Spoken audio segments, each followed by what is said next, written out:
San Diego, it's time to fire it up. From the beaches to the ballparks, from the gas lamp to North County, no one knows America's finest city like he does. You can't just punt on a Manny Machado prime use. He's a fourth-generation San Diegan, born and raised in the heart of this community.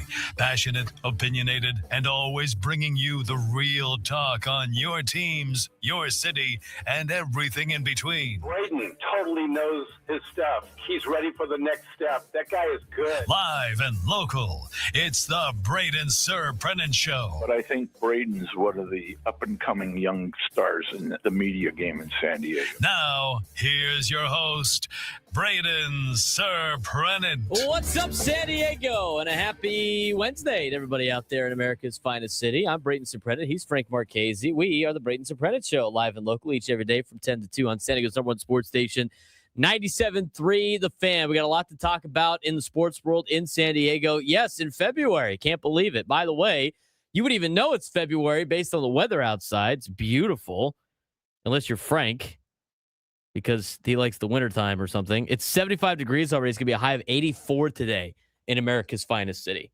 I heard the beach is already packed. It's illegal. Illegal to have 84-degree weather in February? On Cameron Maben Day of all days. Juan Ruiz made us another meme. That's great. Yeah, Happy I know. Will Wagner I saw Day. that last night. You know what I love? I love James in Oceanside, who is Go Aztecs. I love his commitment to this bit, too. Oh, it's I love how fantastic. excited he Yes. is for this just as much as we are. Happy Will Wagner Day. Happy. I can't wait for Leif Erikson Day. Looking forward to it. Smitty Wordman Jensen. He was number one. I dropped that the other day. Oh, I thought that was great. Happy. How many 30-something-year-olds are driving around getting that SpongeBob reference and chuckling in their car? Oh, I deleted the fourth already. My bad. Wow. I thought it was the third. You know what? At least you didn't spell anything wrong today. We got a lot to talk about. That we know of. That's true. I'm sure the chat will be on it. Where's the collages at? Instead of where the taco's at, where's the collage at? New deal. All right. Let's get to all the stuff that we have to talk about today. Aztecs basketball last night. That was a slog, huh? Not necessarily the greatest offensive performances for the Aztecs, but you know what? They went out there and they closed out the deal. They beat Wyoming, who's not very good.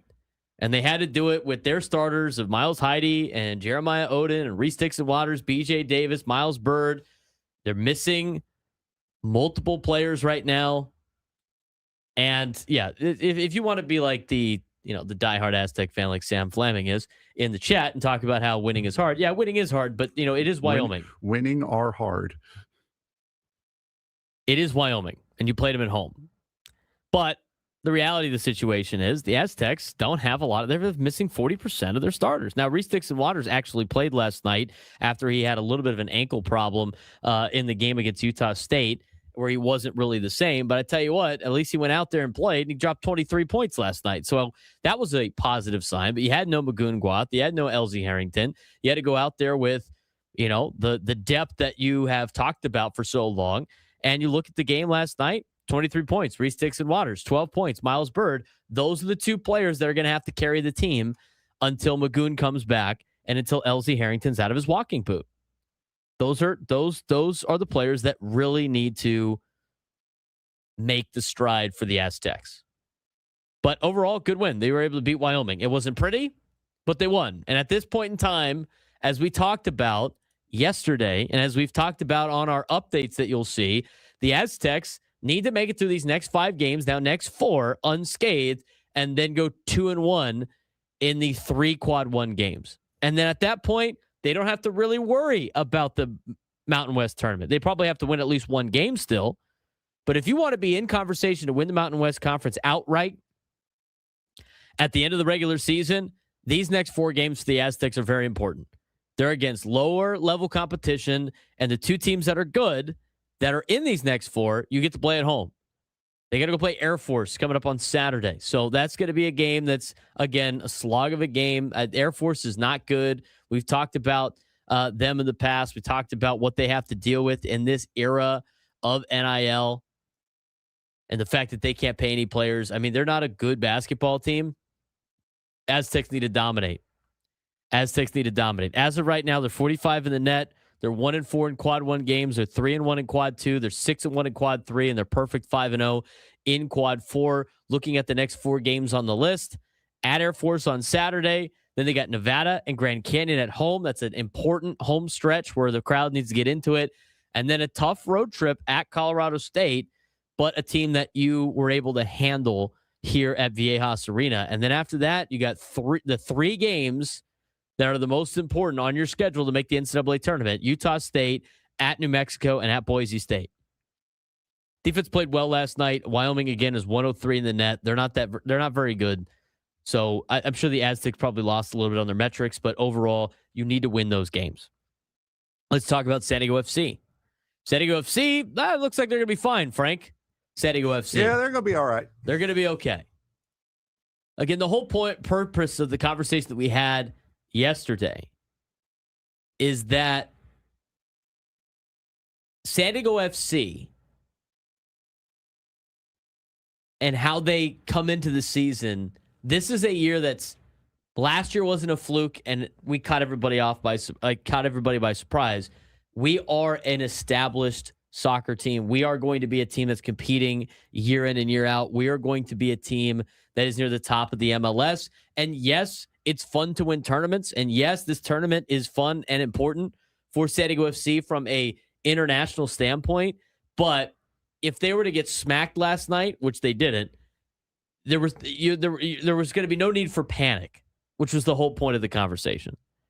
But San Diego FC, hey, they put 4 goals up in what was that? In 18 minutes? 17 minutes. 17 minutes. And the goal scorers, 20 years old, 19 years old, 23 years old, 19 years old.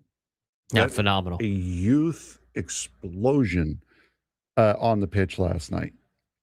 And apparently one that really shook Pumas, because I saw, I don't have the tweet up in front of me anymore, unfortunately, but it was 2.5 hours after the game, and Pumas still had not left. Like, they had not left the locker room. They had not gone out for interviews post game. They were there for a while after that. So you stung them quite a bit with that win. Yeah, that was the team that hadn't lost all year. Yeah. They had already played multiple games. They had played 4 games under their belt before San Diego FC even played a game. And by the way, San Diego FC, 65 days or 63 days between their last game last season and their first game this season. So they get to play Pumas again. That's going to come up on February 10th. That's going to be down in Mexico at Estadio Olímpico Universitario. And that game will be at 5 o'clock on the 10th for a chance for San Diego FC to advance in the CONCACAF Champions Cup. You just have to avoid losing that game 3-0, because they do have an away goal that will count more, as I very clearly explained yesterday. Yeah, very clearly. Yes. Frank explaining the away goals was just like his spelling. Just don't lose by 3. That's all you need to focus on right now. Do not lose by 3. That'd be a tough spelling bee. Frank spelling something and then asking for a definition from Frank, trying to explain the goals, the away goal system. It was not, you know what? Yesterday was not a good day for you. It's okay. Flush it and move on. I knew what I was trying to say. My mouth would not let me say it. There you go. San Diego FC won't start their MLS regular season until February 21st when they play Montreal. And they will play that right here at Snapdragon Stadium. So that will be the next home game that San Diego FC has on February 21st. All right, on to the Padres now. Now, the Padres have had a couple of different news things come out. We're going to start with the one that came out right now, and they put out their non-roster invitee list. Okay? They put out their non-roster invitee list. They got guys like Tristan McKenzie on that list, to nobody's surprise. They have Marco Gonzalez on that list, to no one's surprise. Ethan Salas is on that list, really to nobody's surprise. And then they have a couple of outfielders on there. Nick Solak, infield outfielder, on the list. Logan Gillespie, right-handed pitcher. Should we just go through the list? I don't want to go through all of them. Most of these people, not a lot will know. Omar Cruz, Jackson Wolf, a couple left-handers that get brought back as a non-roster invitee. I mean, there might be somebody on here. Logan Gillespie, who was we've seen him. there might be somebody on that list that makes this team and turns into Gavin Sheets. It's possible. But the non-roster invitee list has been posted now. Adam Klug's right. Acuna will be joining the Padres at spring training. Just not that Acuna. Francisco Acuna, who plays in the infield. Francisco, that's fun to say. Francisco. Nice. Love the elf reference. So that was one of them. Now, the other news, of course, which happened last night, involves the San Diego Padres and their ownership group. And the report last night from Dennis Lin, and then re-reported again today by Kevin Acee, was Shield Seidler dropped most claims in lawsuit challenging control of the Padres. That happened. And it sounds like the family is getting all of their ducks in a row. It really does. It sounds like they have determined, they have reached an agreement on their own terms. They don't have to continue the pursuit in court. They have worked their differences out for at least the entity that involves the San Diego Padres. And to me, I find this to be news that sets up what could be more news coming down the pipeline. And in order to get to the next news, you really had to solidify all of your differences, right? The team talked about in November they were pursuing it wasn't that they were seeking a sale. They were looking, they're putting their feelers out there to see if, the team would be sold. That's what the wording was. But in order to actually sell, you'd have to be on the right page. And so what the lawsuit, or should I say now the drop of the lawsuit tells me, it tells me there's something on the horizon. And we'll talk about that when we come back on the Braden Surprenant Show, San Diego's #1 sports station, 97.3 The Fan.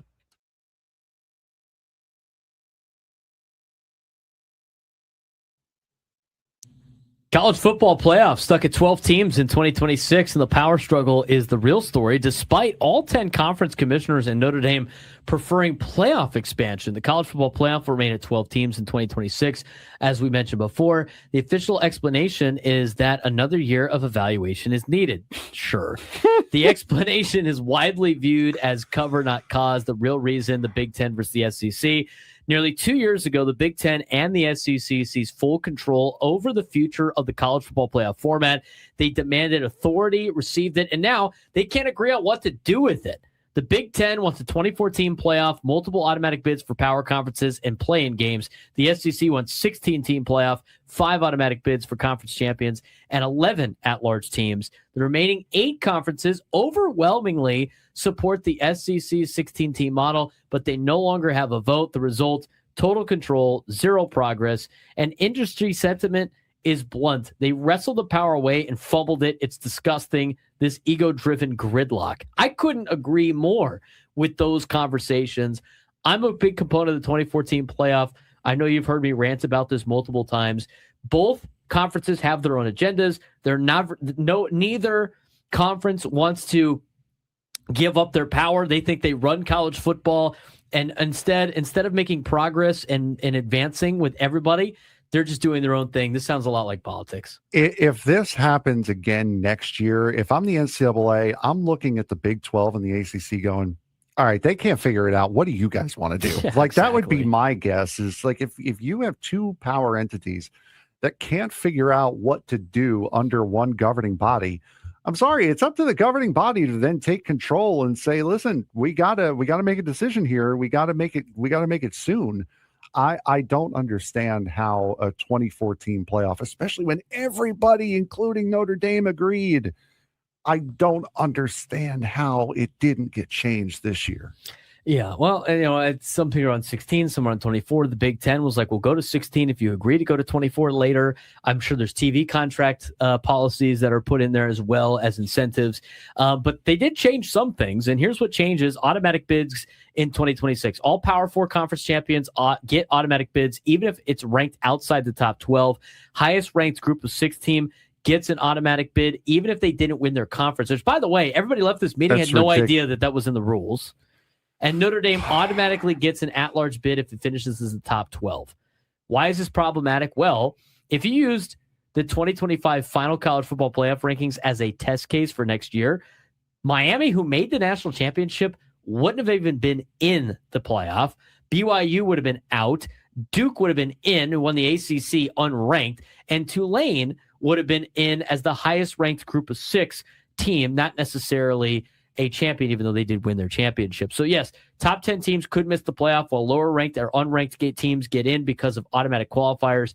That's not expansion fairness. That's Frankenstein football. I'm telling you, do what the FCS does. It's so simple, but there's too much money involved and too many organizations that are greedy, that don't want to do what's best for college football. They want to do what's best for themselves. My friend is also very adamant on this. Just have the top 24. Just run the top 24 out there. Whoever it is, just have the top 24 run out there as well. I mean, it's so absurd, and especially that group of 6 rule. That's just awful. Like, come on, we gotta make sure everyone knows what the heck is going on, and also a lot of this. Conference rules are changing as well as far as who gets in the conference championship game. So tiebreakers are being changed. The ACC model, which got Duke into that game in the first place, is being changed. So that alleviates some of the problem. They keep changing until they get to the teams that they actually want in the playoff. So it's so dumb about the playoff. I need automatic qualifiers for every conference in Division I. Otherwise, what's the point of being a Division I school? They may as well make the change. Do what the FCS does. It's simple. Agree, Conference 100%. champions are in, and then you have a bunch of at-large teams. It's going to play itself out. It's the only format that is actually fair for college football. Now, here's the bigger picture. 2026 playoff ends on January 25th, 2027 in Las Vegas. That is the latest title game ever. Mm-hmm. January 25th is when the championship game is. There is a difference between 38 days between the first round of the playoff and the national championship game. This is a 1-year contract extension only on the 12-team playoff. The Big Ten and the SEC must decide the 2027 format by December 1st, 2026, which, by the way, is a deadline before they even see how the 2026 playoff works, which is also stupid.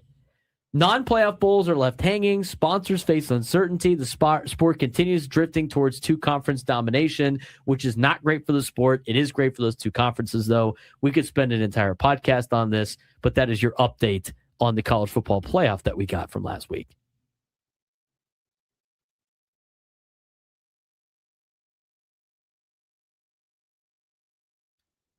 Broadcasting live at the Bill House Studios, we know how. I want to mention that all guests on 97 through the Fan join us on the David P. Shapiro Fan Hotline. David P. Shapiro, criminal defense attorney, is helping good people regain control of their future since 2010. Visit davidpshapirolaw.com. All right. So we had some Padres news come down last night. Dennis Lynn reporting that the Seidler family had come to an agreement without having used the court system, as Shiel Seidler has dropped the lawsuit against the Seidler brothers in what has been, in my opinion, a kind of getting everything in order, if you will, for what could possibly be the next move for the San Diego Padres in terms of a new ownership. Because the Padres in November had pursued a sale, potentially. They were looking to potentially sell the team, put the feelers out there. And in the midst of that, of course, there was the feud between Shiel Seidler and the brothers that came about last year. And then, as we mentioned, that was going to take a year, maybe more, of litigation. And it leads into, again, the sale that the team wanted to pursue in November, which has now led us to what could be an official sale now, because both of these, I wouldn't say entities, but the Seidler family has made an agreement on stuff. And I think that needed to happen in order for them to eventually get a sale. So what this tells me that there should be news coming about a new ownership group for the Padres. Now, who that's going to be, who's to say? I've heard some names on the rumor mill. I've heard some conversations about how it's been kind of progressing over the last couple of months or so, and certain people have met with the Padres and what have you. But as of right now, we don't have any news on that. Now, the only thing, and this was reported by Kevin Acee today in his article, about the only name that has been publicly listed is Joe LaCobe. Joe LaCobe is the principal owner of the NBA's Golden State Warriors. He is the only publicly known suitor. LaCobe met with the Padres and their officials in San Diego last week. Two league sources said the group he heads is the leading suitor. Others involved in the process characterized that as not accurate. But he is the only public name that has been thrown out there. But what this tells me is they're close to a sale. And I would not be surprised if that comes sooner rather than later. And it might just be they had to clean up some litigation. They might be, very close to getting all, because there's all the documents and everything that needs to go about this, and lawyers and everything like that. But it sounds like we might be entering the new chapter for the San Diego Padres in terms of the ownership group of this team. So when looking at some of the details of this particular article from Dennis Lin and Kevin Acee, the interesting name, of course, is Joe LaCobe, who comes in as the only public name that we have seen. They have done a really good, as always with the Padres, they've done a really good job of keeping this thing under wraps. Just like a lot of the moves that they make, right? They keep a lot of this stuff under wraps. So I look at what happened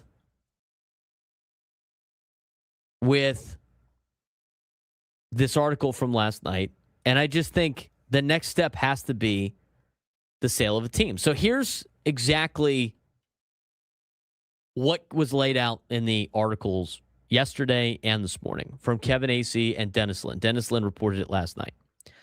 Sheil Seidler, who is the widow of former Padres owner Peter Seidler, filed a lawsuit in January 2025 against Peter's brothers, Matthew and Robert Seidler, over management of the Peters Trust. The claims included breach of fiduciary duty, withholding trust income, contention over control of the Padres, specifically objecting to John Seidler's appointment as trustee and control person. Now, the court filing, which happened in Texas, in Travis County, in February of this year, Shield dismissed almost all claims except breach of duty to distribute trust assets and demand for accounting, which doesn't have to do with the Padres. Remaining claims are ongoing. Dismissed claims cannot be refiled. Terms of settlement remain undisclosed.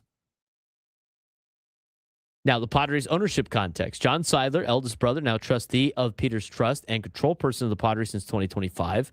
Shiel Seidler and 3 of her children hold 24% of ownership stake, largest single stake. Peter's family, the siblings, mother Therese, who is deceased, own 20%, and 8 to 10 other stakeholders remaining 56%. Padres financial valuation, according to these articles, Forbes listed them at $1.95 billion. Recent internal estimates have them at $2.5 billion plus, based on comparable MLB sales. Now, the Padres are exploring a sale, which was announced in November of 2025. And as I mentioned before, Joe LaCobe, owner of the Golden State Warriors, is publicly a known suitor. Now, team executives are presenting financials to prospective buyers. Resolution of the Shiel side of the lawsuit removes legal uncertainty, making the franchise more attractive for sale. Industry sources speculate price is well above $2 billion. So a couple of things to unpack from that again. Now, with the ownership group situation, I think they have found a potential buyer that they want to sell to. And I think they're close to doing this. And I also think that they went in and hashed out all the differences in order to put this behind them and then sell the team. Now, if the valuation by Forbes, I think it's going to be more. than the 1.95 based on how other teams are selling in Major League Baseball. If somebody is spending, here's where it gets into the next owner, too.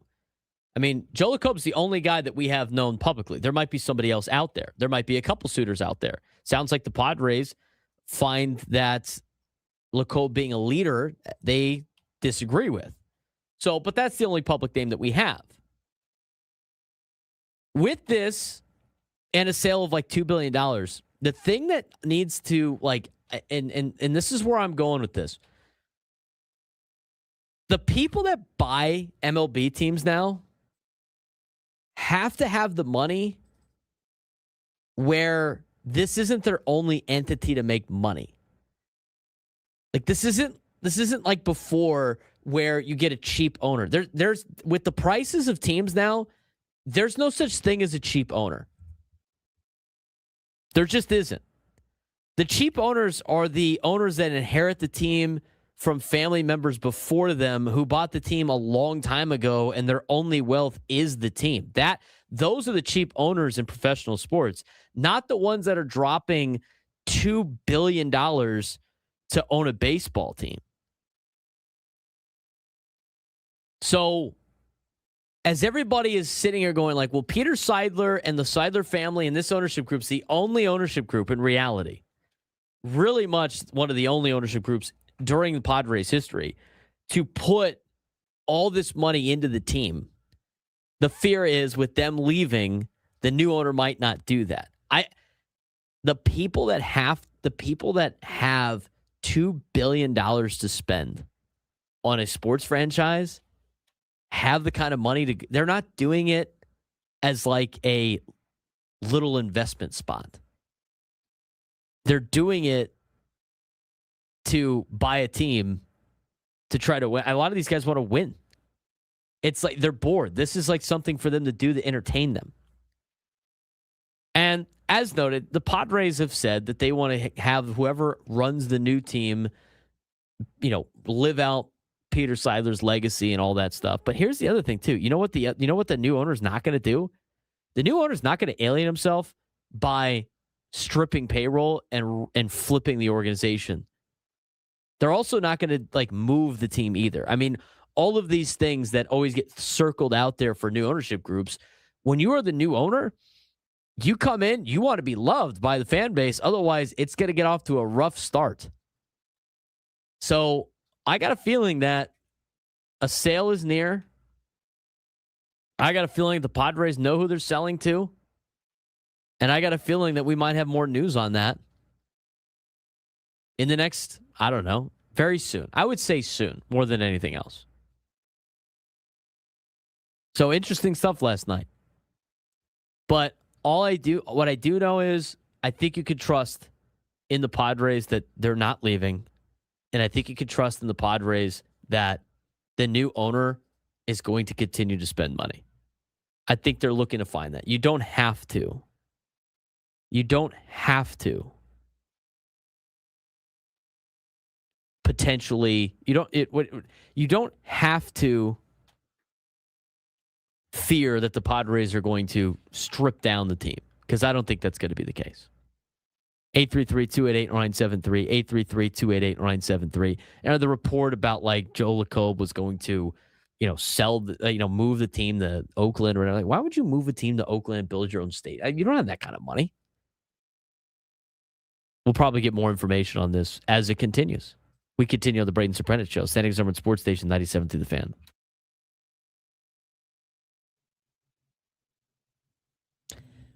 If you want to If you want to sum up the University of San Diego right now, it's heart, it's fight, and it's razor-thin margins. In the span of 1 week, the Toreros pulled off a miraculous overtime comeback at Pepperdine and then suffered a brutal overtime collapse at home against Oregon State. Same team, same week, two wildly different endings. The high point was Pepperdine. Let's start with in Malibu, because that win said a lot about this team. They were down 9 with under 5 minutes left. Tyler Johnson fouled out, who we talked about last week, is carrying the team offensively for this Toreros offense. And ESPN Analytics gave USD a 6% chance to win And then what happened? Tenari Lane, he went nuclear. Season high, 21 points, multiple clutch threes late, and in overtime. Asan Giap puts up an absolute monster line, 21 points, 17 boards, 9 for 10 shooting, 5 Cerullo score in double figures. USD executes overtime near perfectly. That's not luck. That's toughness. That's a team that believes even when the numbers say you're cooked. But then Saturday happened. The gut punch against Oregon State. They come up to Saturday. They're up 10 points with 128 left at home. Game is basically in your hands, and then it slips away. Oregon State hits 3 straight threes. USD commits 20 turnovers. Momentum flips. Even with Adrian McIntyre scoring 11 straight in overtime, it's not enough, and it hurts you even more in the standings because it was right there. USD did a lot right. They won the rebounding battle. They held Oregon State to 40% shooting. They got rim protection from Tim Moore Jr. and his 5 blocks. But late game execution, that's the difference between climbing the standings and staying stuck. And you're trying to play for buys and multiple buys in the West Coast Conference tournament. And Oregon State is a direct competitor. Now, you still get to play Oregon State one more time in Corvallis. But, Frank, this is a tough loss on Saturday after what was a very thrilling win in Malibu earlier last week. Yeah, I got to watch a little bit of that game while I was preparing for UCSD versus CSUN. And that just looked so brutal, so painful, that loss against Oregon State, because the game was in your hands. You're up. I looked with you're up 8 with 50 seconds to go. I turn around and you're going to overtime. I'm like, that's insane. The turnaround there. But then again, you had the big comeback win against Pepperdine. You go into overtime against them and pull it off. It's a wild, Jekyll and Hyde week for the Toreros men's basketball side. Yeah, and the scary part is, of course, with Oregon State, the loss to Oregon State. I mean, you're sitting now at 4-7 at West Coast Conference play. You could be 5-6 right now, and right out of a spot to have not only a day off Thursday, but even a day off Friday, and maybe even a day off on Saturday, because everybody is so close. Right now, you're in 9th place, and in 9th place, you're the first team. You're the last team in the group, first team to not get a bye in the West Coast Conference tournament. You're right now playing on Thursday, but it's tightly packed between 5th and 10th. I mean, a couple of wins can swing some things, and all of a sudden, instead of playing on Thursday of the West Coast Conference tournament, you're playing on Saturday. Or maybe you're playing on Friday, and that all adds up when you are going through the West Coast Conference tournament and then eventually having to run into a team like Santa Clara or St. Mary's or Gonzaga. You want to play them with as fresh of legs as possible. And right now, with that loss, San Diego finds himself with the hardest path through the West Coast Conference tournament. Yeah, absolutely. And then you're coming up and you're playing St. Mary's at St. Mary's coming up this week. No pressure in that game. You can only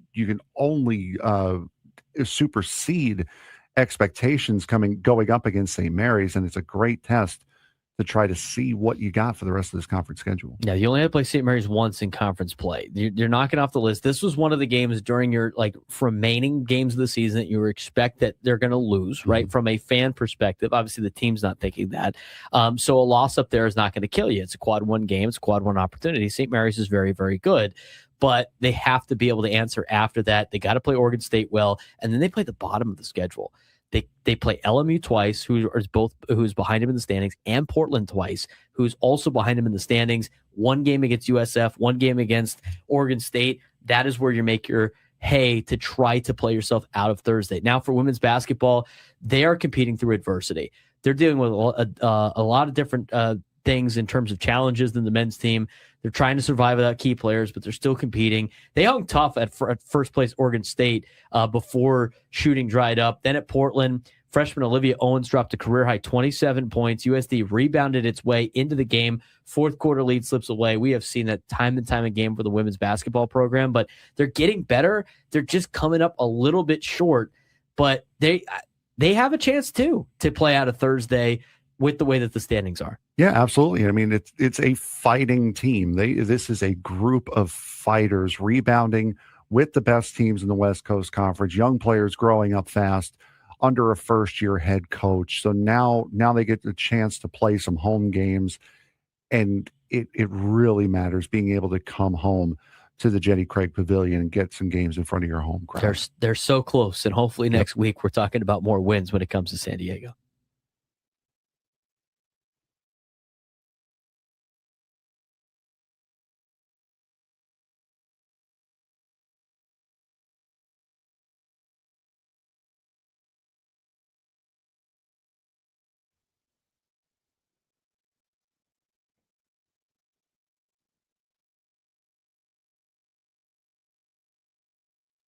Braden Surprenant show on a Wednesday. We got the Super Bowl coming up on Sunday. We haven't talked about that at all. We'll talk about that later in today's show. We were going to get to it yesterday. I ran out of time. But as reported, again, sounds like the Seidler family have settled some differences on the feud about the control of the Padres, which I think is leading to a potential sale of the Padres.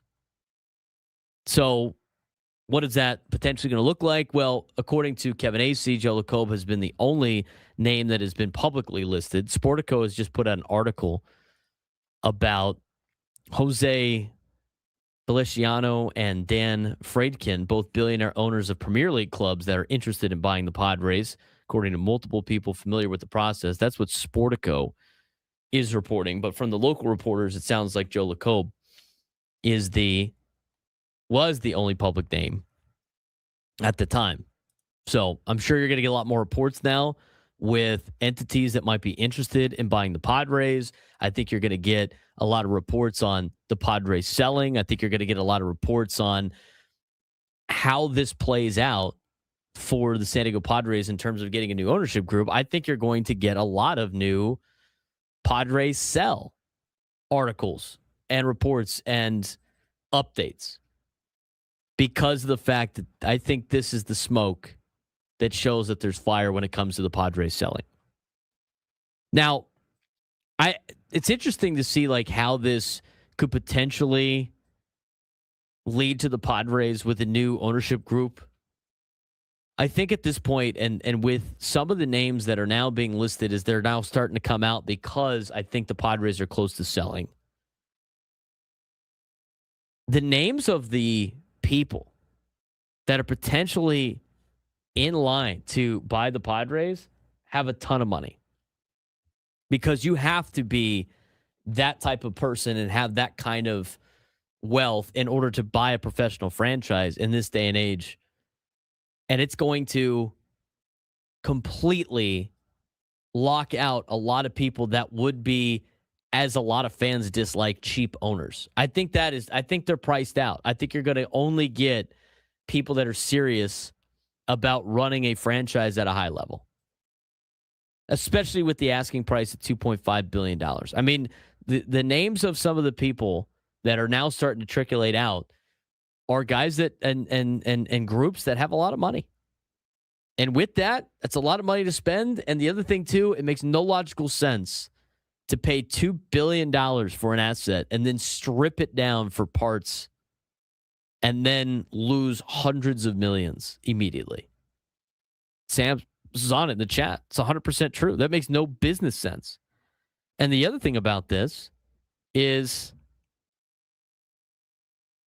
these people that have made this kind of money make good business decisions. A bad business decision would be moving the team to Oakland. A bad business decision would be stripping the entire team down and starting over when you have something built here that makes money and something built here that people support.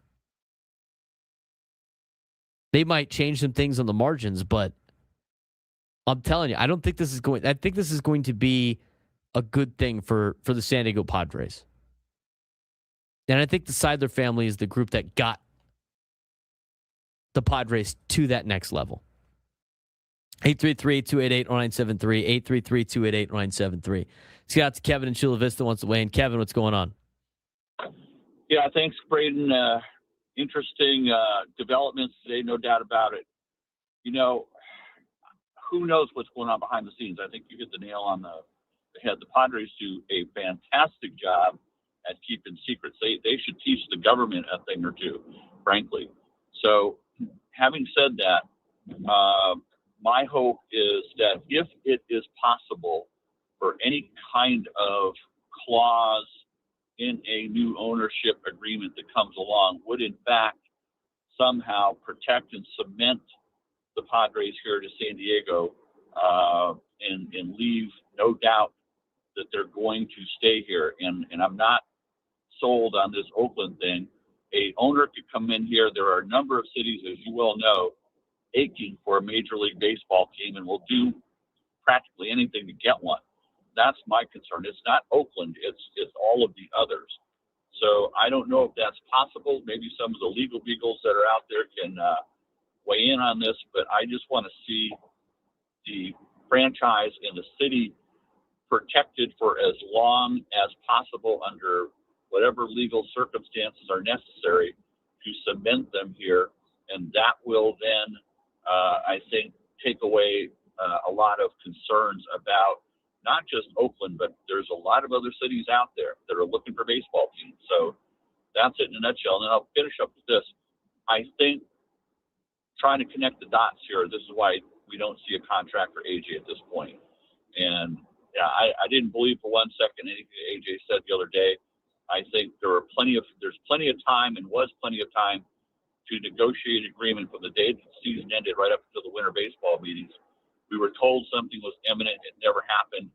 I think connecting the dots here, I don't think it's too far off. I think you're hitting the nail on the head. The sale of the team might be imminent, and it's going to be very difficult to have a president, general manager of baseball ops connected to the last ownership under contract for untold millions of dollars when you have a sale pending. That's just the way I see it right now. Kevin, appreciate the phone call. I'm going to squash the movement conversation for a couple of reasons. One, they have a lease with the city of San Diego and Petco Park. I'm sure when that lease is up at a certain point, they could probably, that scares some people, but that's number one. Number two with this, they are high in attendance. And not only is that dumb from the owner's perspective of having to do that, but it's also dumb for Major League Baseball. And Major League Baseball won't allow it because it wouldn't make any sense for Major League Baseball to take an asset out of a town that has a beautiful ballpark, that is a great place to be, and that has a fan base that shows up every single day. That makes no sense. Why would Major League Baseball do that? Unless you're just thinking about it from a pessimistic standpoint of things. There are so many other teams that don't have a world-class facility, that don't have fans showing up, that don't make money, and can be moved. And here's everybody talking about the Chargers moving. The Chargers didn't have a building to play in. That was the excuse. There are no excuses for the Padres. They have the best ballpark in Major League Baseball. They're number one in sellouts in Major League Baseball. They show that small market organizations can compete at a high level. Major League Baseball is not going to allow you to move that. Why would they do that? If that's the case, you might as well start moving all these other teams. Start moving them. Why don't you move the Giants? You should move the Giants. Move them to Oakland. Move them somewhere else. And that's another thing, too. Like, we heard a lot about Tampa Bay possibly moving to, like, say, Nashville. They have an agreement on a new building now. There's no more conversation around moving. Yeah, they have the building. When organizations are planning on moving or are trying to leverage moving, they're doing it because they want a new ballpark and they don't want to pay for it. They're trying to get the city that they play in to pay for it. That's why the Marlins had issues. That's why Tampa Bay has had issues. That's why the Chargers had issues. I saw someone mention the Supersonics. That's why they had issues, is because they want their cities to build them new stadiums, and they'll say, fine, we'll just pack up and leave if you don't want to do it. That's where a lot of these relocation arguments center around, is not having a place to play and wanting the city to fit the bill for their new place to play. Yeah, it's all about the venue. That's it. It's all about the venue. That's all it really is. And the Padres have a venue. And until Petco Park turns into a pile of crap, which I don't think it will, because I think the city of San Diego and the Padres have done an excellent job of keeping that place the number one ballpark in the United States. They're not moving. The only, when you think about, as Frank mentioned, when you think about teams that move, when you think about teams that move cities, it's all about their stadium. That's what it's about. Unless they are just absolutely not drawing any type of fans. But even then, in this day and age now, that's kind of hard to do. And most of the time, when organizations don't draw, they don't have a good building either. Why don't they move the Pirates? They don't have a good draw. Oh, I don't know why. Because they got a great ballpark. Should move the Pirates. Somebody should buy the Pirates and move them. They don't have great numbers. They play in Pittsburgh. It's like, oh, they don't need a baseball team. I mean, you can make that argument about anybody. The Padres are not moving. I don't care who the new owner is. They're not going to move because it would be catastrophically bad for baseball for the Padres to move out of San Diego. I mean, owners could do whatever they want, right? And they could do that. But if you're Major League Baseball, does it make any sense, Frank, from a MLB perspective, no, not at all, to move the Padres out of San Diego? Not at all. It makes no sense. It doesn't make sense from an owner standpoint unless you're super arrogant and you just want to live in a certain city and you want to spend a ton of money just to spend money. But it makes no sense. It makes no sense. I mean, they have a great ballpark. They're in a great city here in San Diego. They're the only massive, and they're the only major sport, the big four in town. There's not a lot of cities like that for Major League Baseball. And it's a place that they host a ton of events at. And also, I mean, you look at, do you not think other leagues look at the success that San Diego FC has had at drawing a crowd? Granted, the team, the way they played is a big part of that. But you don't think that Major League Baseball is looking at the crowds that San Diego FC is drawing for the MLS, which is, quote unquote, the 5th most popular sports league in the country? You guys fill that stadium every single week. Every league notices that. There would never be a situation where you are filling buildings in every other sport, including baseball, and then move the baseball team. There's no shot that would ever be allowed to happen. No shot. Absolutely no shot. It doesn't make any sense. So that from that perspective, I don't think it's going to be. I don't think honestly, the whole point of this is to tell the Padres fans there's nothing to fear. I think it's going to be only great. I think it's only going to be good. Because if you want to go back again to the Chargers moving, the Chargers moved because they couldn't get a new stadium built here, and Dean Spanos didn't want to pay for it himself. That's the bottom line. That's the reason why they left. That's why the Islanders almost moved off of Long Island, is because they didn't want to. They wanted Nassau County to pay for the renovations on the Nassau Coliseum. They ended up going to the Barclays Center. That's why they moved, because the building. That's why. Same thing with the Coyotes. Yes, they couldn't get a building. Couldn't get a new building. They played in a college arena. They played at Arizona State. Oh man, I'm telling you, I just think if there's more buyers that are coming out, which sounds like there might be, of names coming out that are interested in buying the Padres, who I'm sure have been meeting with the Padres, and we don't have any of this confirmed. Obviously, there's been some reports from Kevin Acee and Dennis Lin, but I'm telling you,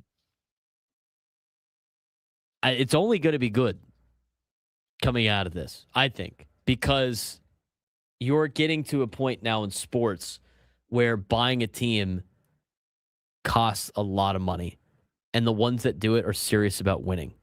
You're not going to move the Clippers back to San Diego. Why? Because they just got a new building. They have a building. That's the only reason why anybody moves is because of a building. This is not the 1970s anymore. The thing that scares Padres fans is the fact that they don't want the team to go back to sucking, and they don't want the team to move. Those are valid. Yes, those are 100% valid fears. But they are, I think, irrational fears now. I think the Padres moving is an irrational fear. They're not going to leave San Diego. No, their success, their ballpark, what this city has made them into. Like I said, this is the way that we cover this team It's NFL level. And everyone always says no one touches an NFL market. The way we cover the Padres is NFL level. There is no way that Major League Baseball or an owner buying this team is going to move the ballpark. Is going to move the team. No shot. Moving the ballpark would be very difficult. That would be impressive. That's a modern marvel. If they move the ballpark, I would be impressed. I wouldn't even be mad at that point. You'd have to be impressed. I mean, you could talk about like Joe LaCobe as much as you want, because he's been according to Kevin Acey's piece, and who knows, it might have been updated already with the Sportico information. But with him, he's won multiple championships in the NBA. Wasn't afraid to spend money in the Golden State Warriors and all the moves that they have made in the past. I mean, look at his they've won the NBA Finals 5 times under LaCobe. That guy's not buying a team to just collect. He already owns another team. Mm-hmm. You almost want an owner that already owns another team because they're in the business of like trying to win at that point in time. I don't think they're going to try to like use one team to prop up the other one. But I'm telling you, they're not moving. They have a lease here in San Diego at Petco Park. I just feel like it gets to the people that just want to doom about it.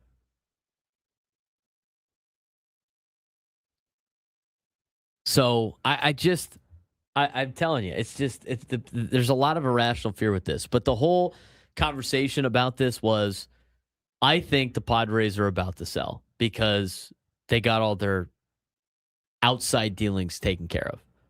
That's what I took away from that article last night, Frank. Yeah, and I'm seeing it in the chat. Leases can be broken all the time, guys. Now you're trying to. Yeah, you're trying manifesting. You're manifesting it to happen because you want it to happen.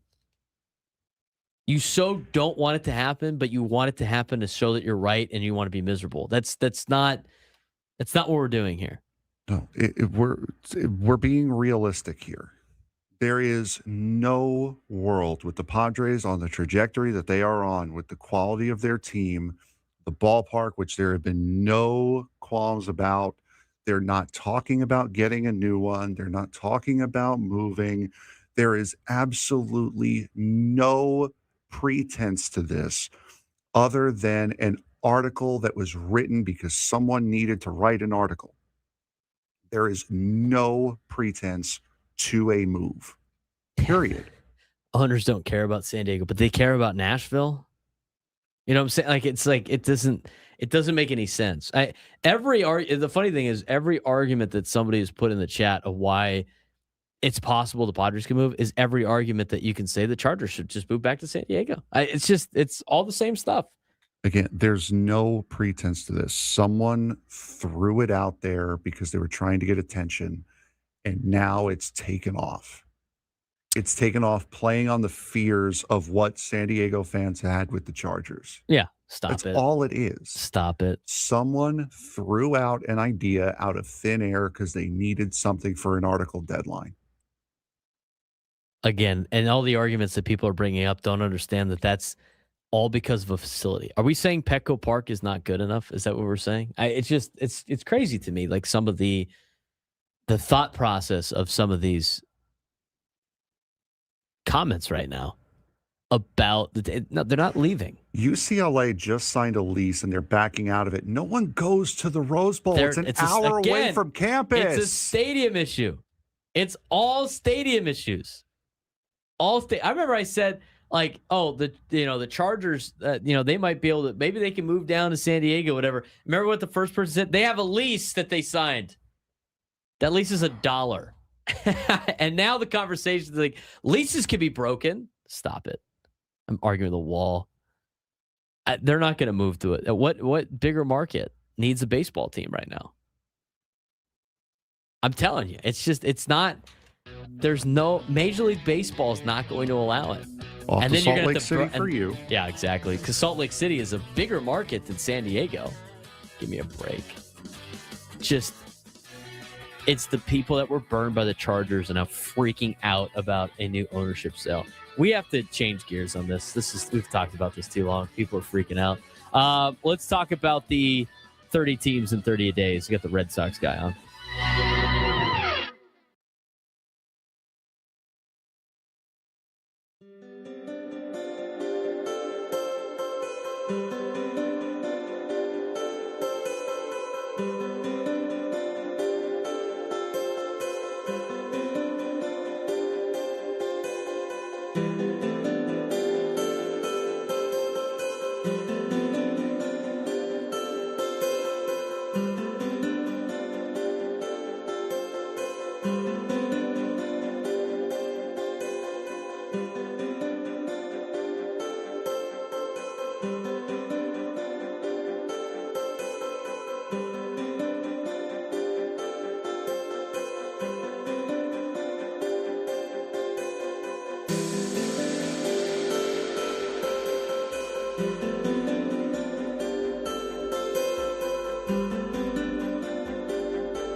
Yeah, please tell me it's not true. Go Aztecs in the YouTube chat.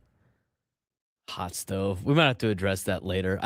I'm telling you, but the national media sometimes just wants the Padres to just be the farm system of other teams.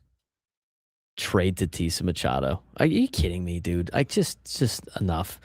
833-288-0973, 833-288-0973. We are broadcasting live from the Billhouse Studios. We know how. He's Frank Marchese. I'm Braden Surprenant. This is the Braden Surprenant Show, live and local each every day from 10 to 2. Let's take a quick break from the Padres news that we got earlier today to continue our 30 teams in 30-ish days. Today, we're focused on the Boston Red Sox staying in the AL East as Mac Cerullo will join us. He is from the Boston Herald. He is a Boston Herald writer, covers the Red Sox. He has been a Red Sox beat reporter for the Boston Herald since 2023, covered the New England Patriots for 4 years as a sports editor for the Daily News of Newburyport. He is a graduate from Boston University's journalism program and also spent 4 years at UConn. He joins me on the Braden Surprenant Show. Mac, what's going on? It's going well. Thanks for having me.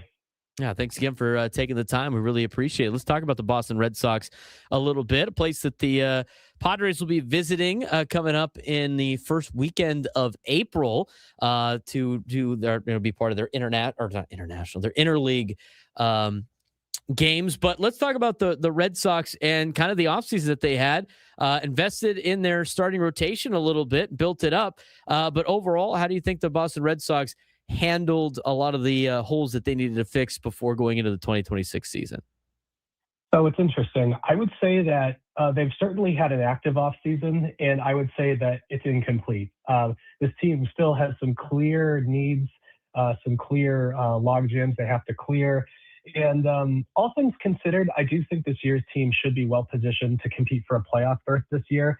But it's hard to imagine this team quite reaching its full potential unless they get another infielder and figure out what they're going to do with their outfield. Because right now they've got 5 starting caliber guys and only 4 spots in the lineup to accommodate them. And I guess it's a good problem to have, but ideally you want all your best players on the field every day, obviously. So we shall see. But the pitching is going to be outstanding. I think that's a clear upgrade, what they've been able to do so far this year. Let's talk about the outfield, because all last year, the Padres were rumored to be kicking the tires on Jarren Duran. It sounds like they wanted, they were close to potentially making a deal. Red Sox probably wanted a little bit more for Jarren Duran. As they go into 2026, is he still the odd man out in the outfield? Is he the one that brings the most value to the Red Sox in terms of a trade?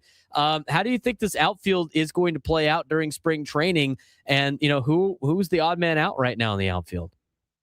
So just because of the way that the team is structured, I think Duran, to call Duran the odd man out is probably a little bit, I don't know if I'd say that, because he'll probably still play every day. But right now, I'd say Roman Anthony is probably going to get the majority of the time in left field.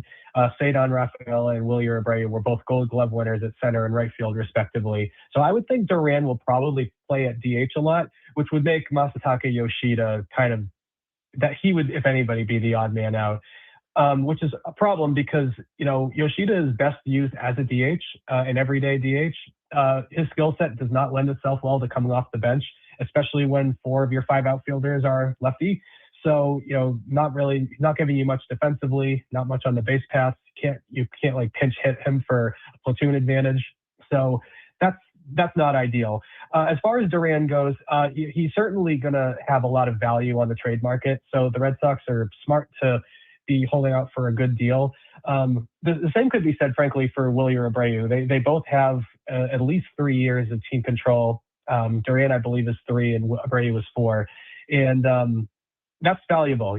I think they could certainly bring an infielder back who will kind of address the needs that the roster has. But I think they're also just holding off. I think they smartly understand that, like, all you need is one injury, and then suddenly that surplus turns into a deficit. So we shall see. We're talking with Max Cerullo, who covers the Boston Red Sox for the Boston Herald. He's been doing it since 2023. Is our 30 teams in 30-ish days here on the Braden Surprenant Show. Mac, let's talk about the Wilson Contreras move. I mean, obviously the Cardinals are trying to ship off everything that's not tied down to the ship, Red Sox swooped in and brought in the 33-year-old former catcher, now first baseman, DH potentially as well. How do you see Contreras fitting into this team? I think he's going to be a huge addition to this team. First base has been a real problem for the Red Sox for a long time now. They've really struggled to get consistent production from that position. And defensively, it hasn't been great either.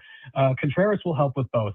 He'll play every day. He's proven to be quite a strong defensive first baseman. He really took to the position well. And the Red Sox really, really needed a good right-handed hitter, and he can do that. He's the numbers may not be quite as impressive as a Pete Alonso, but he's just a rock solid guy who can take advantage of Fenway Park's dimensions. He'll hit the ball out of the yard. He'll hit a lot of doubles off the monster. He is exactly the type of guy the Red Sox needed. The problem is that because they lost Alex Bregman, he's really only replacing that production. They need more. So ideally, they need to bring in another right-handed hitting batter, preferably an infielder, to kind of make this lineup, help this lineup reach its full potential. You guys got a San Diego kid on your roster, Marcelo Meyer, who is one of the high draft picks of the Boston Red Sox not too long ago. Obviously, has spent some time up with the big league club. He has been down. He's been back and forth. He's still very young at 23 years old. He went to East Lake High School here in San Diego. And for all the people driving around that used to watch him in high school, how has he progressed? And what do the Red Sox think of Meyer? What are the plans for him in the future this year? So Marcelo Meyer, what we saw from him last year is a player who is exceptional defensively at multiple positions. So he is ready to impact the big league club right now. The problem is two things, actually. He struggles to hit against left-handed pitching, as many young lefty hitters do, and he has struggled to stay healthy. Each of the past at least three, maybe 4 years, he's ended the season on the injured list with one injury or another, and that's kind of set him back in his development, because it's a lot of times where either he's trying to rehab and recover when ideally he would simply just be focusing on training and getting better. And just the fact that he can't stay healthy is tough, because now ideally you want him to be one of your starting infielders, but you have to have a plan B, because to this point he hasn't shown that he can hold up to a full season's workload yet. So Meyer is a fantastic talent. I think the Red Sox smartly view him as a key franchise cornerstone going forward. But there's still a lot of work to be done. It's not like a Roman Anthony situation where you can pretty much pencil him in as a franchise guy now. Meyer isn't quite there yet, but the ceiling is high for sure. Everybody's very excited about what he could do. Last thing for you, Mac. I mean, obviously, with the additions, still not necessarily a complete roster yet. Spring training needs to be factored into this as well. But as the rest of the AL East continues to chug along and add and make big time moves during the offseason, except for maybe the Rays, how do you think the Red Sox stack up if they had to go into the season right now? So their position player group is kind of dysfunctional. It's going to take a lot of Alex Cora is really going to have to manage. He's going to have to work hard to kind of make the pieces fit as it stands right now. They're also going to rely a little bit more on the younger guys like your Marcelo Meyers and your Christian Campbells than you'd prefer at this stage in the Red Sox's competitive window. But the pitching is just outstanding. Like, they have their full rotation is if it's not the best in baseball, it's very close. And they've just got loads of depth. So they can, if they lose a guy or two to injury, they have 3, 4, 5 guys who could step right in and, take care of, fill the spot. The bullpen looks like it should be pretty good too. And that is going to be very interesting to see, because last year's team won 89 games, even though they had really only 3 starters consistently pitching well throughout the season.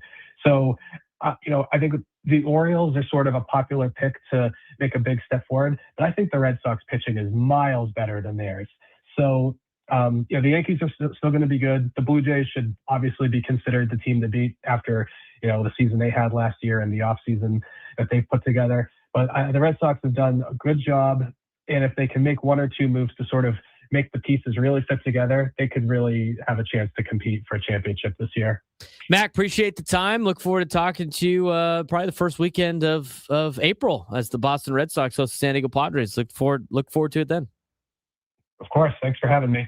Max Cerullo joining us on the David B. Shapiro Fan Hotline. All guests join us on the David B. Shapiro Fan Hotline. David B. Shapiro, criminal defense attorneys, helping good people regain control of their future when charged with a crime since 2010. Visit davidbshapirolaw.com. Good to see Marcelo Meyer, South Bay kid. Get a lot of looks over there in Boston. Sounds like they have a dysfunctional position player group, and they have, like a lot of teams, they got a stockpile of a certain position, Frank. Orioles had a stockpile of first basemen. With young players, Red Sox have a stockpile of outfielders. There's going to be a lot of moves being made in spring training. Yeah, they got some time too. I was able to win back-to-back World Series with them on MLB The Show in 2030 and 31. So the clock's ticking, boys. Clock's ticking. If it doesn't work out this year, trade your two best players. That's what Herald Reynolds says. That's no, it's not what I did. I traded Bregman. I still have Rafael Devers because I have a brain. Hall of Fame career. The bit of Frank telling people that actually do said jobs that he does a better job on PlayStation or whatever gaming system you have is a phenomenal bit. Give it the old actually. I think it's hilarious. I think it's a great bit. All right. So Sportico had a article about potential suitors for the Padres in terms of a buyer. We talked about Joe Lacob, but there's a couple other names that just came out on Sportico. We'll tell you what Sportico had to say when we come back on this Braden Surprenant Show, San Diego's number one sports station, 97 to the Fan.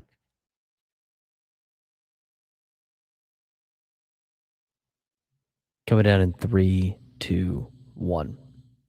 San Diego FC doesn't ease into year two. It drives straight into the deep end. Tuesday night at Snapdragon Stadium, San Diego FC opens its 2026 campaign not in MLS play, but on the international stage in the CONCACAF Champions Cup against Liga MX's powerhouse Pumas UNAM.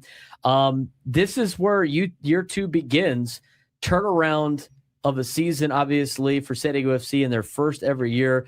Just 65 days after their impressive season ended, they're going to start their new one on Tuesday night. Yeah, it's going to be a great contest, I'm sure. Snapdragon Stadium, you guys are hearing this after it's already been played. But again, what you're looking for tonight out of San Diego FC and going through the future runs of the CONCACAF Champions Cup is just look like the team that left the pitch at the end of last season. You're not expected to be as good.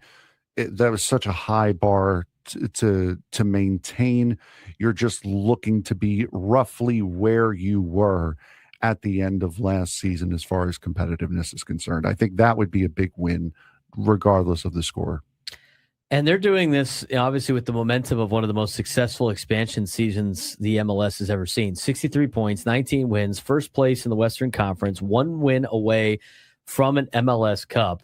That success has earned them a seat at the CONCACAF table, a tournament that historically hasn't been kind to MLS clubs. And that's why this conversation, again, when you hear this, when you see this, it's going to be after the results. But if it's a win for San Diego FC, that's great. And if it's a loss, there's a lot of other things to look forward to when talking about San Diego FC's football season this year. And a big reason is because of a lot of familiar faces on this team. And a big question of, this is no longer Chucky Lozano's team. This is now Anders Dreyer's team. Yeah, absolutely. And we saw how well Dreyer worked with Amal Pellegrino, who's now going to be taking up that spot that Chucky Lozano was in. You have changes on the back line. Guys like Pilcher and Bombino are going to be more of a focus this year, and they're very, very young. We saw how that inexperience and youth both helps and hurts you in the MLS Cup run last year. So I'm very, very excited to see how this new team is going to look, especially without what we anticipated being their face of the franchise for years to come being a part of their plans. Yeah, he was brought in here to be the face of the franchise. Chucky Lozano was, and now instead it's Anders Dreyer, who had 23 goals in 41 matches last year. He is now the face of the franchise. He's fresh off of a contract extension through at least 2028, 2029. Mikey Vara's got a contract extension after year one.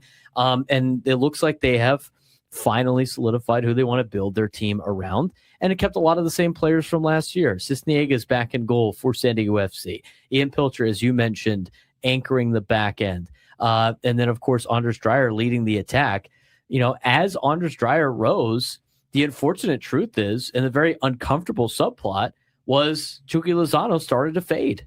After the locker room incident in October, Lozano was benched, then reduced to a sub role, and now San Diego FC plans to move on from its highest paid player.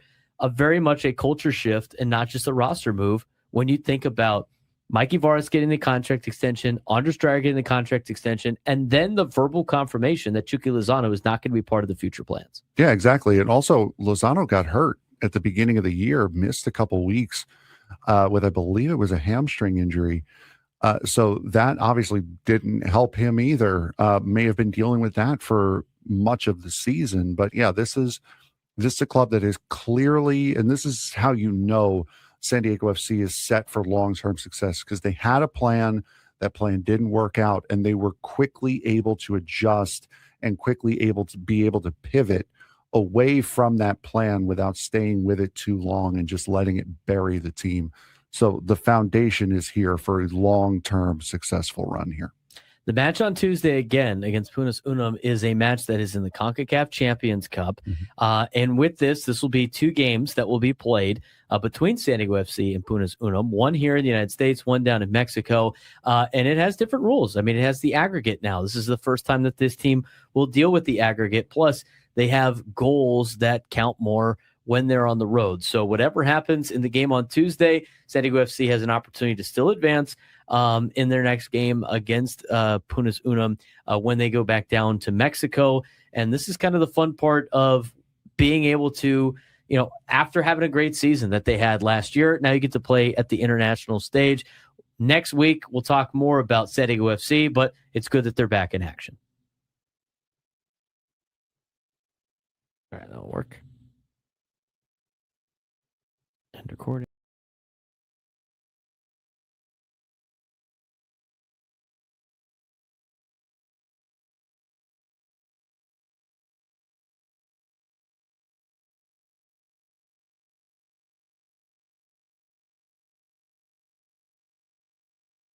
Broadcasting live from the Bill House Studios, We Know How. I'm Braden Surprenant. He's Frank Marchese. It's the Braden Surprenant Show, live and local each every day from 10 to 2 on San Diego's number one sports station, 97.3 The Fan. You want to get back to your phone calls, 833-288-973, 833-288-973. It's got the Marcus and Menifee. Drove all the way down from Menifee the other day to come say hi to us, go to Fan Fest. He's got a lot of stuff, obviously, with work that helps him, that prevents him from coming down to all of our stuff down here. But Marcus, it was great to see you over the weekend. What's going on? Hey, you too, Braden. Hey, Frank. Sorry I missed you, dude. But, you know, it was good. Such a fun time. Such a fun time. I took my kids. They had a blast. So definitely going to go back next year. But, hey, I'm late to the party, but I have a good excuse. I was buying tickets yesterday, so I was on the phone for like an hour. But, you know, whatever. I'm ready for the season. Looking forward to it.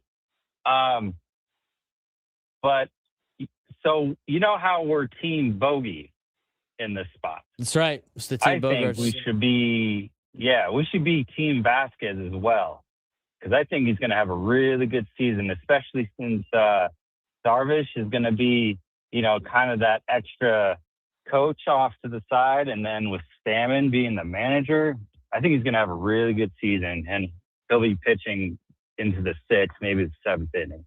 That'd be great to see. That'd be great to see, Marcus. We appreciate the phone call, man. Yeah, Randy Vasquez. And we'll see what happens with the Yu Darvish situation. I think a lot of the stuff has to get played out with getting the sell of the team, I think, Frank. I mean, based the way that everything's kind of been a little bit on hold for some things. But I tell you what, I mean, with the news last night from Dennis Lin, sounds like they're probably close to a sale. And now you're starting to get more information out there on people that might be interested in buying the Padres. Now, the local reporters had reported that the only public name was Joe Lacob. Now, Sportico had an article today about what could be other potential owners or people that are interested in buying the Padres. I thought it was very interesting.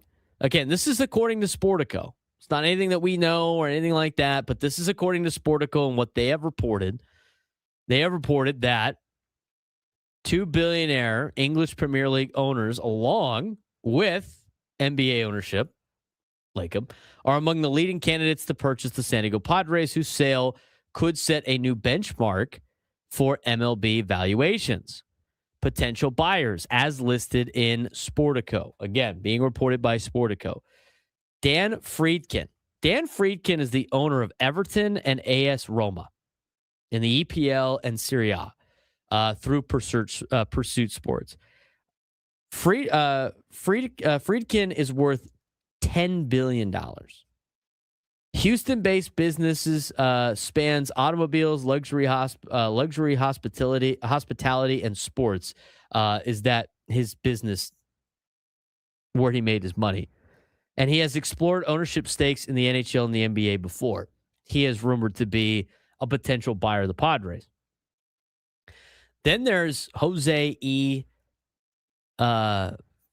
Feliciano, co-founder of Clear Lake Capital, whose assets are north of $90 billion. He is an investor in Chelsea FC, major sports investor in the United States and abroad. His net worth is $3.9 billion. And a potential bid via family office alongside his wife, active in women's sports initiatives. He would become one of only two Latin descent MLB control owners if he is successful in buying a team alongside Artie Moreno of the Angels. And then the last potential buyer, according to Sportico, is Joe Lacob, the co-owner of the Golden State Warriors, who has been previously discussed as a potential buyer. I think this tells you a couple of things. One, I think it tells you that there are a lot of suitors for the San Diego Padres. And I'm telling you, with these suitors, Frank, these are people that are not interested in like, oh, let me buy a team and then move them somewhere else. There's a lot of other teams that are going to become available that are worth moving. This is not one of them. No, absolutely not. And we went over all the reasons why last hour, why the Padres really have no chance at moving. But again, you're looking at Tap the sign. Yeah, exactly. You're looking at big money guys. You're looking at guys who have the money to spend on these things. And like you pointed out, the teams that are in financial trouble or financial strife are owners that inherited their teams when they were bought years and years and years ago, and they didn't have the capital to get into, don't have the capital to get into baseball today if it wasn't for the teams getting handed down to them. So I can't see the Padres taking a step backwards with new ownership, especially with the situation that the team is in right now. And I have a feeling you're going to see a lot more of these names now that the internal ownership struggles have been figured out. The interesting thing about Friedkin on there, aside from the fact that he's worth approximately $10 billion, is that he was born in San Diego, which is interesting, to say the least, right? Interesting to say the least. So it's very interesting to see this play out right now. And obviously, out of the three that have been reported, I mean, I think all three are in a position that I think benefits the Padres in the long term. I really think it does. Now, here's the sale context, of course, that we talked about in the first hour. The team was put on the market in November of 2025 after a legal battle among the Seidler family. Shield Seidler's lawsuit largely resolved in this month of 2026. Remaining claims relate to trust accounting and distribution, not relating to the Padres anymore. Ownership group for the Padres has approximately 10 people slash entities. Largest stake is 24%, which is held by Peter Seidler Trust. Purchase history, team was bought in 2012 for $800 million.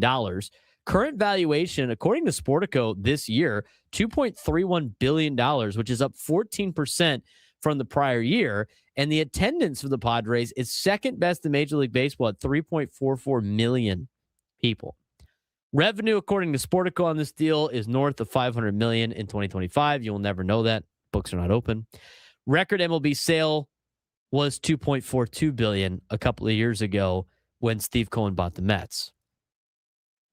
Sportico lays this entire thing out as this sale is a litmus test for MLB franchise valuations, as league's revenue multiple is lowest among U.S. major leagues.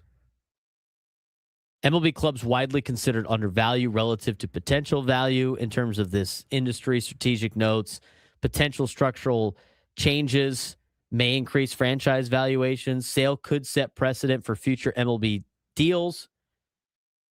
And international investors show growing cross-sport, cross-continent interest in Major League Baseball. But I find this to be interesting. I think it's exciting to see what the Padres could potentially turn into and what some of these organizations or what some of these owners might be willing to do when in charge of the team. Because this is a team that can show that they can, if they spend money, they can go out there and win. And you got some guys in this group that look like they want to win. I think the fact that all of these potential buyers own other franchises in other leagues shows that they are a group that wants to win. Yeah, that only helps you. I mean, you're not going to sink $2.5 or $1.8 million into something that you don't care about, that you're not going to try to make better. So if you're looking at owners, if you're looking at an ownership group that cares, and you could also look at the other teams that they own. Are they good? Are they sinking? I saw one of the owners has a link with Chelsea. Chelsea had a down spell, but they're in the fight now. They finished in the top four in the Premier League last year. They've clinched an automatic advance in the Champions League this year. They're solid. So, I mean, you could also look at that stuff too, as their track record as to what they're going to possibly do with this team. Yeah, Joe Lacob's won 5 NBA titles. Is he not investing in the team? You know what I'm saying? Like, I'm trying to tell people, and they're not understanding. The price of the franchise has priced out people that are not willing to spend on their team. They have. The price that the Padres are going to sell for is too high for anybody that's just going to try to flip the team or just use it as just a business asset. Here's what with the Padres being valued at $2 billion, you know what type of owners show up? I'll tell you what type of owners show up when we come back on the Braden Surprenant Show. San Diego State Sports Station 97 through the Fan.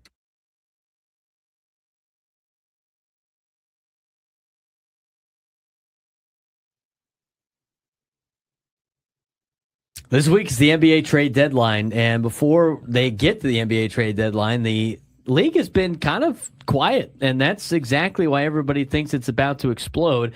Outside of the Hawks moving Trae Young earlier this season and a few minor swaps over the weekend, real stars are still on the board, but league sources say it isn't inactivity, it's posturing, and once one domino falls, everything changes. And there are some big names that might be available at this year's trade deadline in the National Basketball Association. James Harden, number one on the list, a trade that could break the deadline. There's been a lot of rumors recently about him potentially leaving, and that he has maybe played his last game as a Clipper. Yeah, the reports were that he and the Clippers have both agreed that, yeah, it's time to go. Reports are saying that Cleveland has been the most aggressive pursuing James Harden, but there is a huge catch when it comes to that. To make the deal work financially, the Cavs would likely have to send Darius Garland to LA, and this isn't really even about Harden versus Garland. It's more about Donovan Mitchell who can walk at the end of 2027. So do you risk do you risk hurting your relationship with a guy like Donovan Mitchell for James Harden? Yeah, the Cavs know if they flame out early again, convincing Donovan Mitchell to stay becomes nearly impossible. Harden is viewed as a win-now move, even if the fit is awkward. To me, this seems a little desperate. The desperation rarely wins championships. Harden doesn't match Cleveland's timeline, and the history of midseason exits is well documented. If this is a Cavs big swing to keep Donovan Mitchell happy, it might actually accelerate the breakup. The sneaky winner here, though, would be Oklahoma City, which owns the Clippers' unprotected first-round pick. If Los Angeles stumbles post-Harden, the Thunder cash in again. So for the Clippers, you can understand where they're maybe coming from and trading away James Harden. But, for a team like the Cavs, the desperation move, I don't think it's going to lead to a big run in the postseason. I don't think so either. I don't see how James Harden really hasn't had that kind of success in his career. I don't see how he's the missing piece there. Let's talk about the Greek freak up in Milwaukee, Giannis Antetokounmpo. Yanni boo-boo. Yeah, everyone's waiting, and that's the point. Yes, teams are calling. Yes, Milwaukee is listening, but around the league, executives believe that Giannis is far more likely to move this summer. Why? Because waiting increases leverage. We talked about this on the show. Mm-hmm. If I'm the Bucks, I'm going to wait until I get a great deal during the summertime, then make a move right now. Yeah, and there was a lot of talk, especially during the summer, about him going to the Knicks. We know now that the Bucks are starting to send counter offers to teams that have sent official offers for Giannis. So it'll be interesting to see where he goes, but it sounds like he's in his last 48 hours as a Milwaukee Buck. The Bucks are asset poor right now, and the playoffs could create chaos. All it takes is one contender getting embarrassed in round one and deciding if they're one star away. So they could wait for the summer and wait for a team that got smoked in round one that needs to get a guy like Giannis. Milwaukee waiting. That's the smart play. This has the Paul George to the Clippers written all over it, the kind of trade that reshapes a franchise for a decade. If Giannis moves now, the Bucks risk settling.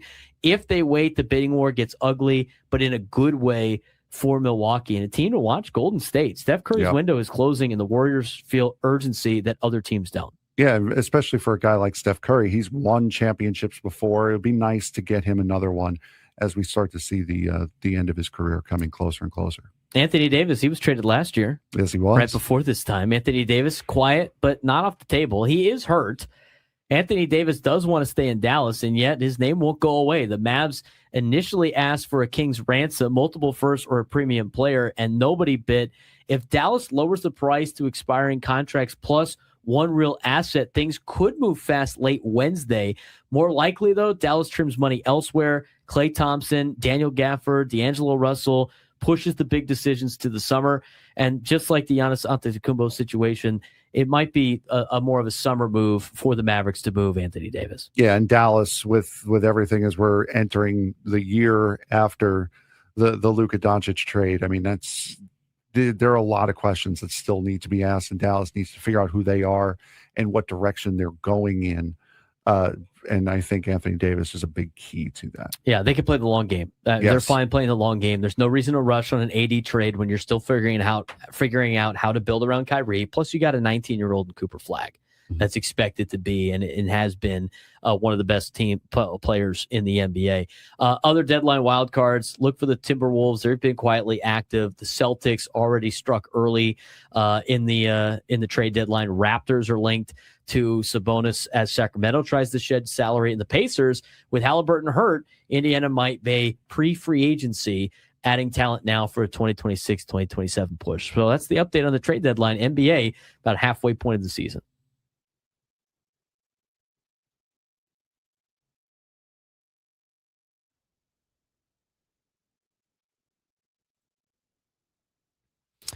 Remember to listen at 1 for us to announce today's biggest fan for a chance to qualify for a night in our Odyssey suite at a future Padres game with all the fan staff. Register your name at 97tothefansd.com/biggest fan in order to potentially have your name called. He's Frank Marchese. I'm Braden Surprenant. It's the Braden Surprenant Show, live and local each every day from 10 to 2 on San Diego's number one sports station, 97.3 The Fan.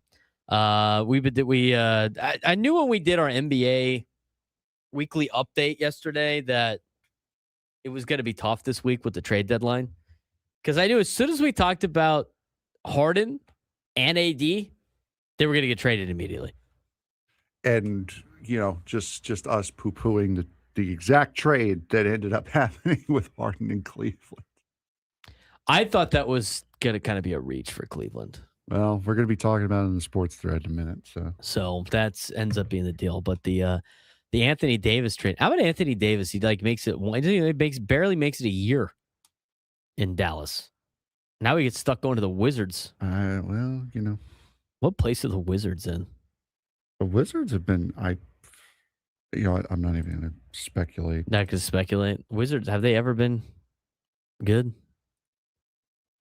The Washington Wizards, they're making moves now, man. Yeah, the Wizards. Yeah, I'm glad I didn't speculate. Yeah, they're 13-36. They're 24 games back. 2 games better than the Indiana Pacers, who were in the finals. How about that? Nobody wanted to play for the Pacers anymore, so they left. Got up and left. Halliburton's hurt. Yeah, it doesn't help. Load management. It's really AD will have a lot of time to have load management in Washington. It's really bad when you lose one guy and your whole team just bleeps the bed.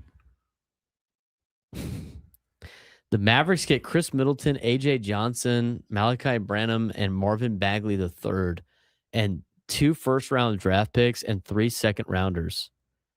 Wizards get Jaden Hardy, D'Angelo Russell, and Dante Exum in the trade with Anthony Davis.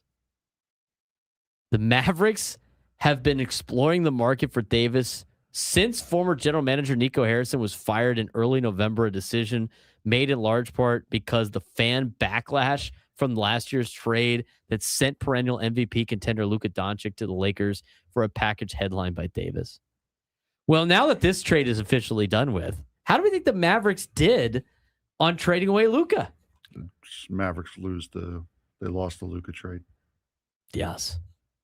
And you know what they did? They also lost a lot of fans because I know a lot of Mavericks fans that don't root for the team anymore because they traded Luka. Immediately said, we're done with you. Only Dallas things. Yeah, only Dallas things.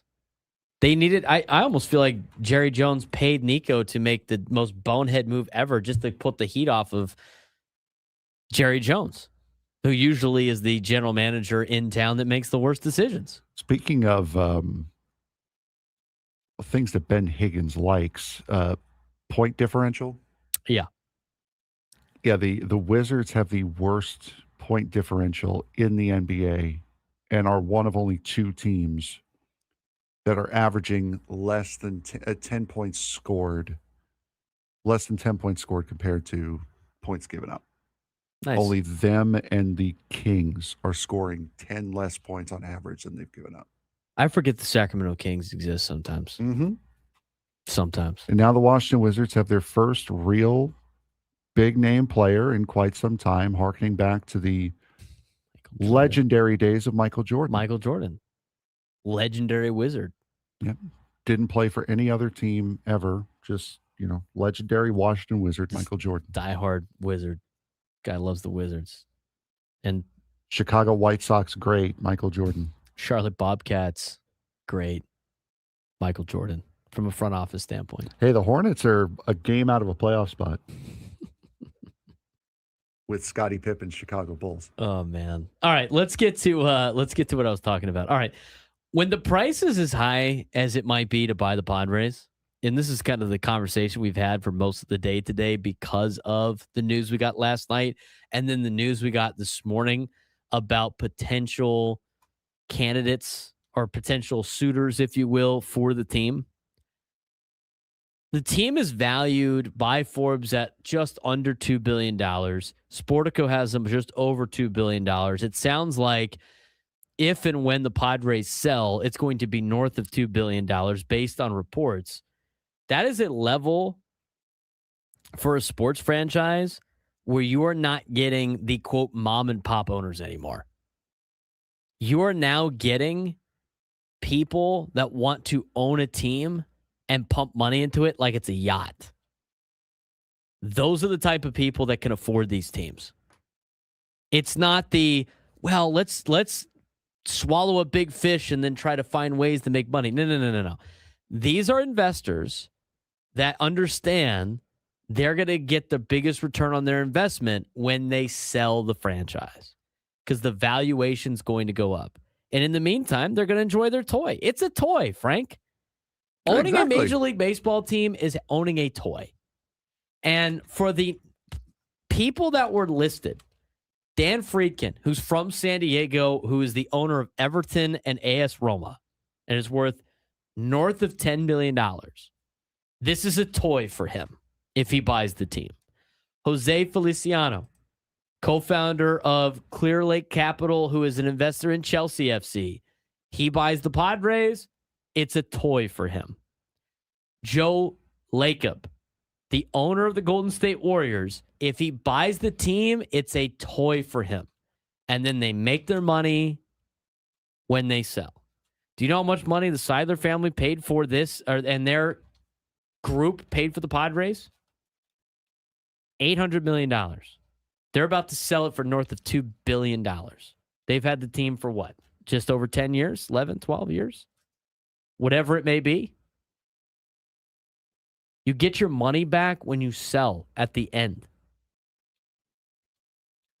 That's when you get your money back. So, when I said earlier, like it depends on how much money they have, yeah, because they're going to use some of that capital to pump into their team. Steve Cohen does that. Now, do they make the right decisions all the time in New York? No, but they're spending money. They're spending money they don't even have in the organization, but the owner's rich and he spends money. Steve Ballmer spends money. These are the owners that you want, and the ones that are potential buyers listed are all people that own other sports franchises, and those are usually the ones that want to win. They enjoy owning a sports team so much and running a sports team so much, they want to buy other sports teams.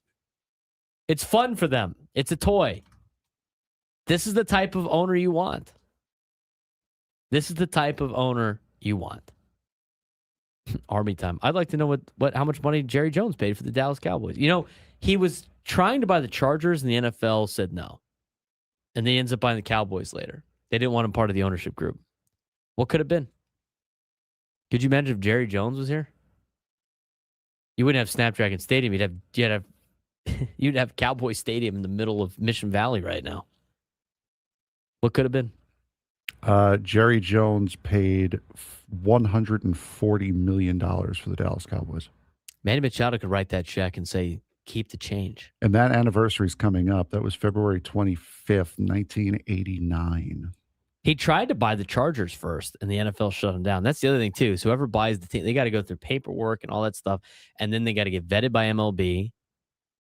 I'm going to tell you right now, MLB is not going to vet an owner that would potentially want to move the team to go back to taking the air out of those sales from people today. Jerry Jones paid more for the stadium than he did the team. Yeah. It was $140 million, $65 million for the Dallas Cowboys, and $75 million for Texas Stadium. The stadium was worth more than the team back then. Then he ends up winning Super Bowls. Did he win those Super Bowls? Or did Jimmy Johnson win those Super Bowls? No, Jimmy Johnson won 7 Cup Series championships. And won 3 Super Bowls. Impressive 2, guy. 3, whatever it was. He was a first ballot Hall of Famer. That's right. 7 championships gets you a first ballot Hall of Famer. Fame bit. Who would have thought? You know what? If Bill Belichick, he was down in Carolina, if he just jumped in a car and started racing, maybe that's why Jimmy Johnson was the first ballot Hall of Famer. They're like, oh man, this guy won 7 cups and won multiple Super Bowls. Got to get this guy. I don't see it. This guy's leading an NFL team to the Super Bowl, and he's driving NASCAR at the same time. What a stud. Get this guy in the Hall of Fame. Unbelievable. Unbelievable. Let's get to, you ready for it? I am ready. Let's get to the today's sports thread.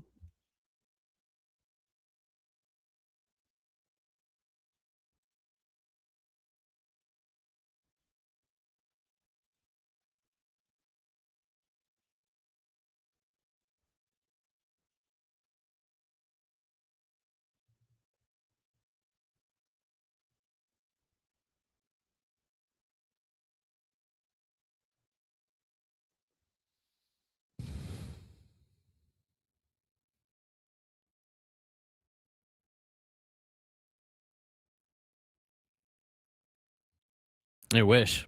It's where he's got all the money from. Yeah, not Clear Lake Capital, where his assets are north of $90 billion. It's the royalties. Guy that sings Feliz Navidad. Exactly. I mean, that's where else could he have gotten the money from? Number 1.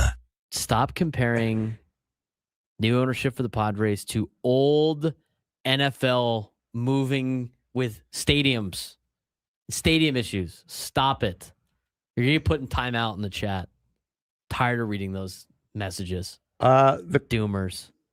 The Los Angeles Clippers, another team that won't be coming back to San Diego. Why is that? Because they just got a new stadium. A one with a big wall, apparently, too. Yeah. They will kick you out of said wall if you're not participating in their little cheers. The Clippers traded James Harden to the Cleveland Cavaliers for Darius Garland and a second-round pick, a move Harden helped shape as he looks to maximize his chances at a first NBA title at the age of 36. Cleveland pairs Harden with Donovan Mitchell to form one of the league's most dangerous backcourts and signals an all-in push in the Eastern Conference for the Clippers. For the Cavaliers. For the Clippers, the deal brings back 26-year-old Garland, a two-time All-Star who fits both their current needs and long-term reset as the roster continues to evolve around Kawhi Leonard. Did the Cavs just make a true championship push with Harden, or is this another big swing that could complicate the locker room come playoff time? Well, they made the move to appease Donovan Mitchell, right? Isn't that the whole deal? Because Donovan Mitchell was complaining that they needed more help. I believe so, yes. Yeah, so it's about Donovan Mitchell. Had in mind. And so they go and they get James Harden, but now they're doing that so Mitchell doesn't walk, but Mitchell could still walk in 2027. And the Cavs know if they flame out early in the playoffs that convincing Mitchell to stay becomes nearly impossible. And so they try to prove to Donovan Mitchell that we're in a win now move, and they bring in James Harden. It seems desperate to me. It seems desperate to me by the Cavs. I think it's not bad for the Clippers. One of the most disloyal players too. Like the second there's an inkling of, I'm not really feeling Houston anymore. I want out. Where goes out? How gets many out teams of has shape. he played for? Gets out of shape. I mean, just completely embarrasses himself. Threes.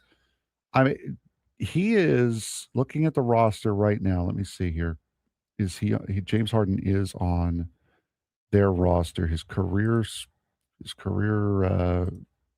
link here. Oklahoma City spent a decent amount of time in Houston, went from 2012-13 to 2021 in Houston. Brooklyn, Philadelphia, and then the Clippers. I feel like he's played on more. Exactly. Oklahoma City, Houston, Brooklyn, Philly, Clippers, now Cleveland. That is 6 franchises since 2009. He's been in the league for a long time. I mean, and look, he's only played. He played 44 games in 2020-21. Bless you. Played 65 in 21-22. I mean, the guy doesn't play full seasons, especially in years when he's getting traded. Do any of these guys play full seasons? Touche, but load management. All right. He spent parts of 2 seasons in Philadelphia. Didn't even play a full season's worth of games. That doesn't surprise me. I just, of all the stars that you could have gone all in for, Harden is the last one I would have. Shoot, AD was available apparently. Yeah. We knew he was available. What do you know? Number 2. Moving on, the NFL Players Association leaders are pushing back strongly against the idea of an 18-game regular season that Robert Kraft leaked might be a possibility. Saying players remain firmly opposed because of health and safety concerns. Interim Executive Director David White said the players have no appetite for an extra game and emphasized that nothing will change without collective bargaining. While some owners continue to publicly advocate for an expanded schedule and more international games, the union says there have been no formal negotiations. There's that phrase again, and warned a longer season would only increase injuries and shorten already brief careers. Is an 18-game NFL season eventually unavoidable because of revenue and international growth, or do the players have enough leverage to block this? The players don't have a lot of leverage in general because their player association is not very good. I think if the NFL wants 18 games, they're going to get 18 games. I've already told you I'd fix the NFL. You're blessed to be in my presence of me fixing all these leagues. So so here's, add more teams. Just add more teams. You're going to get the same level of games. And people are like, there's not enough quarterbacks. Well, you know what? By playing all these extra games, none of the great quarterbacks, like a lot of them don't make it to the season anyway. You might as well just expand the league. If you want more inventory, get to 40 teams. Keep it in the United States. Come on. So the gimmick on the show is you fix leagues, I fix teams. Yeah, sure. What teams have you fixed? Well, I fixed Boston. I just said I won back-to-back World Series. That's right. Yeah. So, I mean, you fix teams on the PlayStation. It works. I mean, honestly, if I remember correctly, going back to like MLB The Show 26, congratulations, Padre fans. This is your year. This is your year. Save this clip. Save this clip. MLB might be onto something. MLB The Show 22 said so. Number 3. You're also the PR spokesman for the Big Ten. We both wear a lot of hats on this show. That's right. Try our best. Speaking of hats, the MLB Hall of Fame finalized their cap choices for this year's inductees. Carlos Beltran is officially going in as a New York Met. Andrew Jones is an Atlanta Brave. How does that make you feel, by the way? Yes? No? And Jeff Kent going in as a San Francisco Giant. Beltran cited his peak growth and success in New York. Jones spent nearly all of his elite Gold Glove filled career in Atlanta, and Jeff Kent chose the Giants after his most productive stretch came in San Francisco. All three will be inducted on July 26th. Did each player get the cap choice right? Or is there a stronger argument for Beltran with another team, especially given his postseason resume elsewhere? He played 7 years with the Mets, though. He also played 7 years with Kansas City. I don't remember him as a Royal, though. I don't either. That's because it was his first 7 years. Yes. And it was also 1998 through 2004. That's why I don't remember him as a Royal. I remember him a lot as a Met. And then, like, I remember the one half season he played with the Giants in 2011. And then I remember like Houston and the Yankees and the Cardinals mixed around. I mean, he had the playoff run with Houston that got him the Met deal. Adam brings up a good point. He was fired before managing a game because that's when the trash can gate deal came out. But they hired and then fired him before he was even allowed to manage a game, and he's going to wear their hat. That's kind of ironic. He must really love the Mets. I always thought it was. I didn't realize players can pick their hats now. I thought it was just it goes off of where most of your career. No, you get to pick. I'm pretty sure like the Padres back in the day paid Dave Winfield to go in as a Padre. It's one way to do it. I seriously, I think that was one of the. I think that's the story. Well, I'm not saying you're lying. I'm just saying that's certainly one way to do it. So yeah, I think they get the choice. Andrew Jones is definitely a Brave. What was the other guy? Jeff Kent is a Giant. I view him as a Giant for sure. I mean, and for Beltran, now the Mets are talking about retiring his number and all this stuff. So you just can't manage for us. No, you just. But everything else you can do. Honestly, he might get hired if Mendoza goes down the drain. He should. Which I'm surprised he hadn't already. Jeff Kent played 6 years for the Giants. I remember him as a Giant. That's it? That was the most. 6 years with the Giants, 5 years with the Mets, 4 years with the Dodgers, 2 with Houston, 1 with Toronto, and 1 in Cleveland. His final 4 years were with the Dodgers. That's why. But I remember him as a Giant probably the most. Yeah, I always remembered him as a Giant. I thought he was with the Giants for a lot longer than just 6 years. Number 4. We'll close out here with a sad story. 3 Southern Alberta Mustang junior hockey players, J.J. Wright, Cameron Casorso, and Caden Fine were killed Monday in a vehicle crash while traveling to practice near Staveley, Alberta. The tragedy has sent shockwaves through the Canadian hockey community, all of Alberta and us as well. Condolences to the families. Yeah, it's terrible. condolences to the families and everybody affected by that. That's sad. When we come back, we're going to start the noon lunchtime hour. We will dive into some more baseball talk, stuff on the field this time.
San Diego, it's time to fire it up. From the beaches to the ballparks, from the Gaslamp to North County, no one knows America's finest city like he does. You can't just punt on a Manny Machado prime use. He's a fourth-generation San Diegan, born and raised in the heart of this community.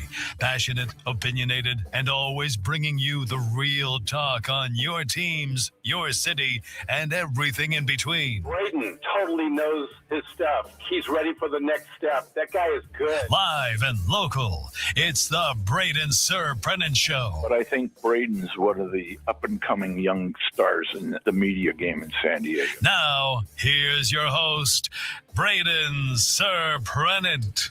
Well, what's up, San Diego? Noon lunchtime hour on 97.3 The Fan. Nobody brought us food today. That's fine. It's okay. Wasn't an ass to bring us food.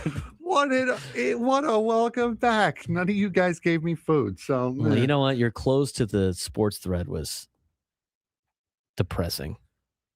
But anyway, let's move on. Let's get to some. If anybody does anyone who likes our new artwork that we have. It's so cool.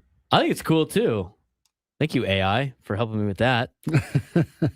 I wanted like kind of a new logo redesign. I'm like, I wonder if they could do this stuff. And I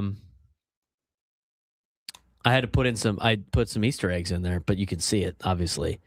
I started with that. We got the afternoon. That's the midday one, right? That fits our actual show. Afternoon. And then that's the early morning. Wait, this early morning? That's what I put. Early morning. That's the sunrise. Oh, well, then I'll swap these around then. Yeah, you could do that if you want. I thought that was like late afternoon. No, that's early. That was early morning. That's the nightcap. That's when we do a night show. Okay, don't give anyone ideas here. Weekdays all day. Yeah, great. Maybe that could be our like podcast. Frog and the Dog After Dark. Throw that on there. It's like a late night. It looks like a late night talk show. Looks cool. It does, yeah. Looks awesome. I mean, this will be the like standard pre-show, and then mix these guys in. The Frog changed on that. I don't mind either, Frog. That one's not too bad. I do agree with like Go Aztecs though. Like you got stuck with a hot dog. It's kind of lame, but it's kind of the natural casings bit. It's what makes it kind of fun. Cole loves it. He thinks it's sick. You know what? Thank you, AI, for helping me out with that. Yeah, they were. Yeah, when you showed them to me last night, they were really, really cool. That was like the first one too. The one I showed you was like with the alley and stuff like that, with the neon sign. I thought was awesome.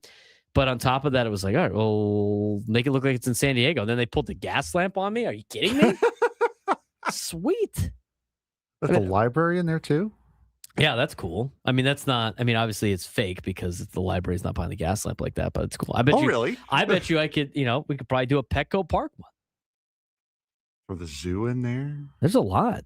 See, now we're going to put all these graphics up, and then we're going to be like, well, we got to show off all these graphics, and then we got to show off all these videos that we're doing that are going to go over the graphics. That's great. Well, that's the other thing we got to figure out is how do you animate that now?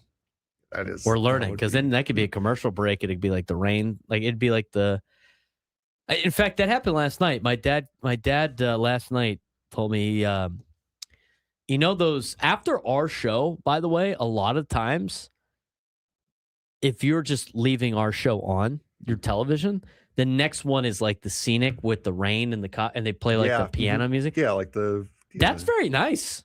I tell you what, I had that on yesterday for like 3 hours. Yeah, while I was working on stuff. That's what it's for. We got to make those with this.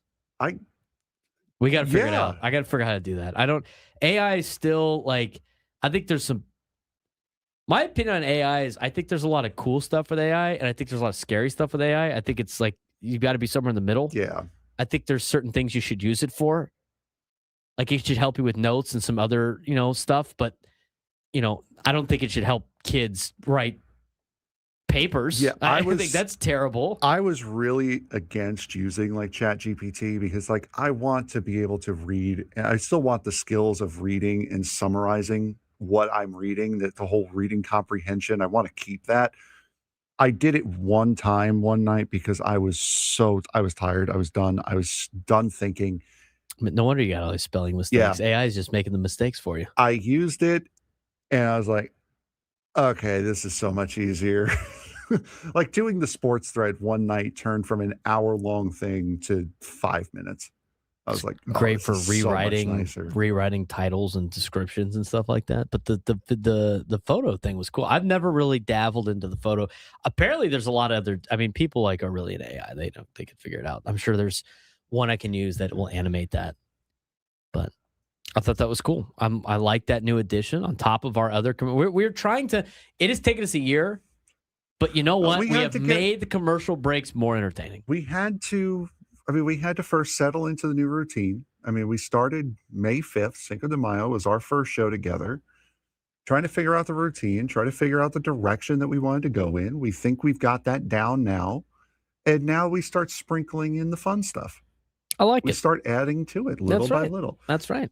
Speaking of adding to things little by little, we're adding to the suspension list and the reasons why people should hate the Lakers. Oh, I got texted this like 3 times. Is this the Shams deal? Jackson Hayes. Yeah, you are anti bro, windsock. Jackson Hayes has been suspended for 1 game for pushing the Washington Wizards mascot. Why? To the G League with you. You should never be allowed to play again. Seriously. We are the show. We are the Xander Bogart show, I would say. We are the big supporters of Xander. We are also the mascot show. Yes, we are. And it pains me to hear the mascot abuse in this particular setting from Jackson Hayes. And I tell you what, I looked at the Wizards mascot. If you say, find a picture of the Wizards mascot, some of us got to be able to defend this guy because you know what? He's not like Dinger that can defend himself. He's not like the Friar that's got the bat that can defend himself. He's not like a lot of the college mascots. I mean, this is a very pushable, push around mascot. This is a pushable guy. This is very much a mascot that you could totally pick on. But somebody needs to make a stand and not let a guy like Jackson Hayes push around the Wizards mascot. You just said brother has a punchable face is really what you just said. I said he's pushable. Put him on the screen. I am. I'm working on What's on his getting name, a picture. by the way? I don't know. Wizards mascot name. Gee Whiz. Gee Whiz. His name is Gee Whiz. Spelled G-W-I-Z.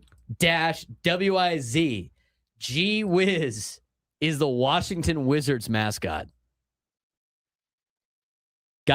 Look, that's a pushable mascot. That guy gets bullied. Out of all the mascots, aside from Mr. Met, he probably gets bullied the most. And you know what? Some of us got to stand up for this BS. Jackson Hayes. Think about this for a second. Like, how angry you have to be to push a mascot that looks like this. Like, come on. It's a cross between the Philly Fanatic and Gonzo from the Muppets. That's a great call. That's a great call. Gee Whiz. Is the G stand for Gonzo? Gonzo Whiz. Gonzo Whiz. Who wins in a fight, Gee Whiz or Mr. Met? Cole Brooks, I'm telling you, dude, he's shovable. I could see where Jackson Hayes is at, but you know what?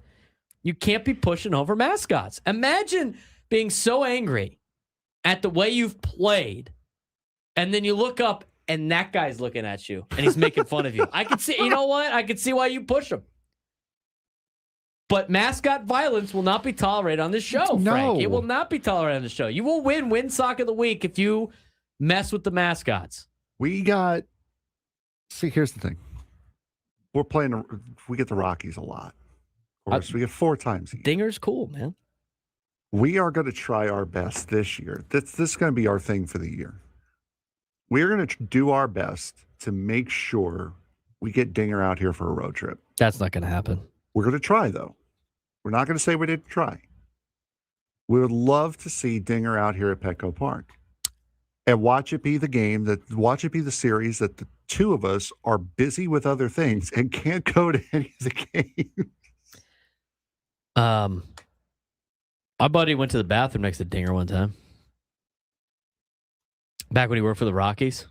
Okay. It was lunch break. He went tell. went into the bathroom. Had to take care of business. Looks down, stall next to him. Gigantic purple dinosaur feet.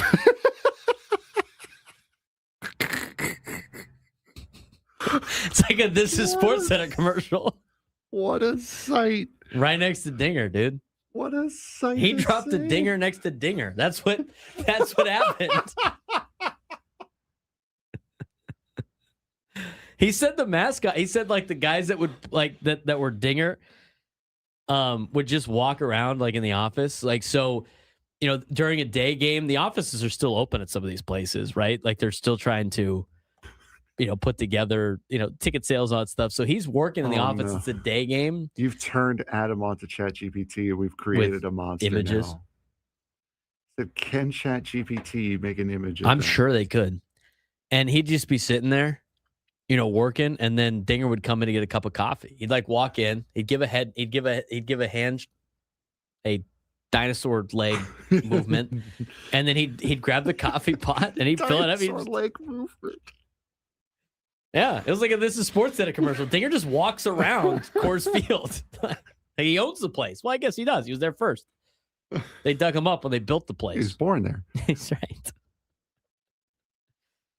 That is such a foul, man. That is such a foul on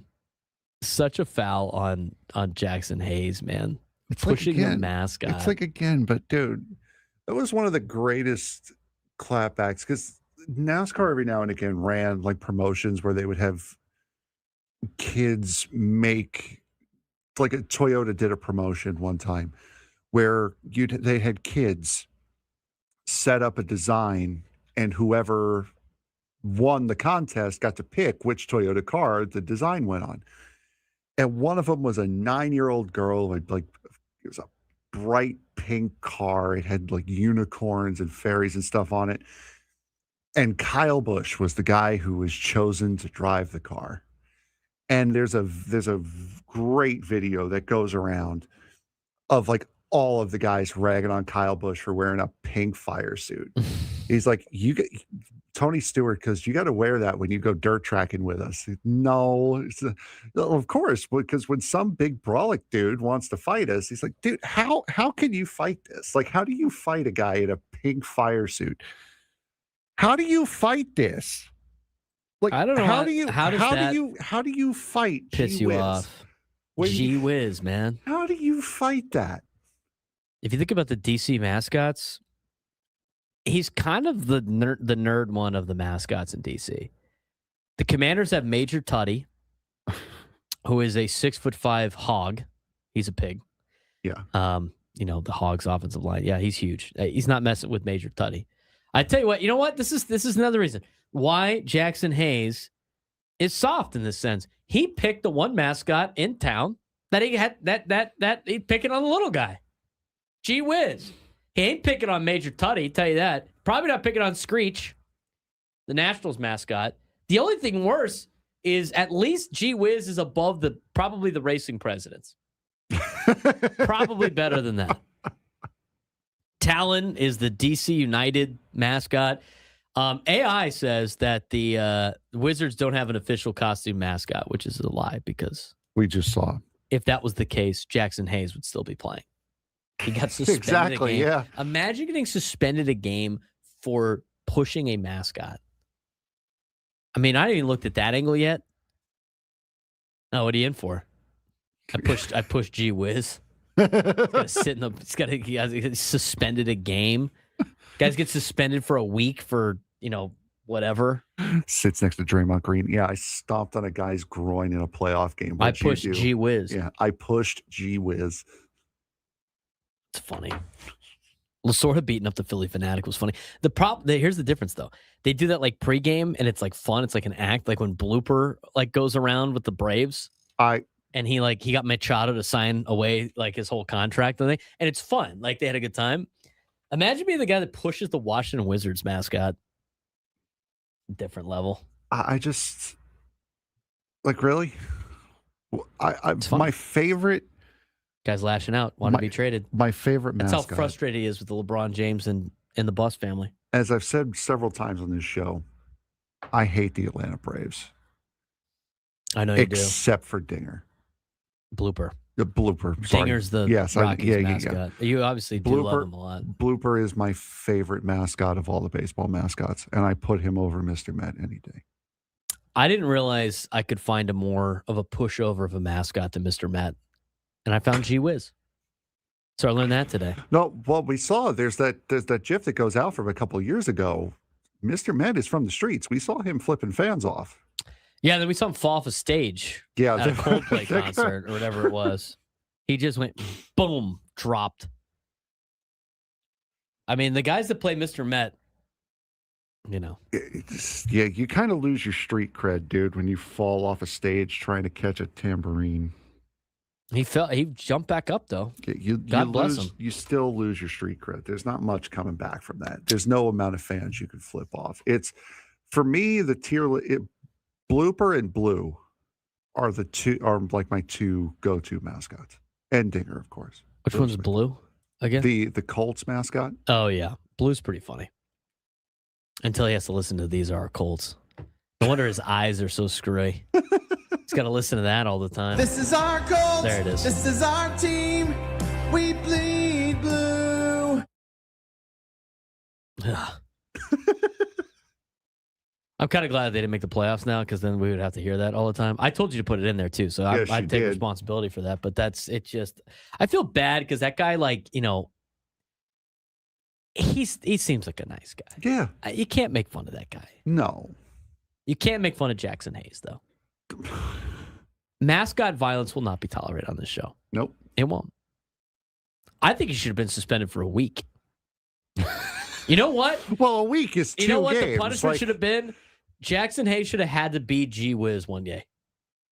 Yes. Yep. The NBA comes down. Jackson Hayes is going to be Gee Whiz next week. What? Well, he pushed him, so. Yeah, we're giving the guy the night off. And the guy in the suit for that night gets to push him. Yeah. And they play the Warriors. Somebody tell Draymond. This is the conversation we have to have about the NBA. Because of the NBA, the NBA is exciting during trades and the offseason. And then during the season, the level of play is just I know they're the best in the world, but you don't see it until the playoffs. Mm-hmm. And I'm not the only one saying this. I mean, before it was the haters. The haters Former would players say it. But now it's Kevin Garnett saying it. Paul Pierce is saying it.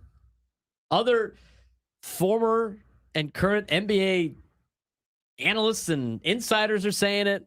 I'm telling you, it's not that great. The best part of the day is Jackson Hayes pushing a mascot. All right, when we come back, let's talk a little bit about what Harold Reynolds said to an extent. MLB.com gave a list of 6 teams, said it's put up or shut up time, Major League Baseball. We'll talk about those teams when we come back on the Braden Surprenant Show, San Diego Sports Station 97 to the Fan.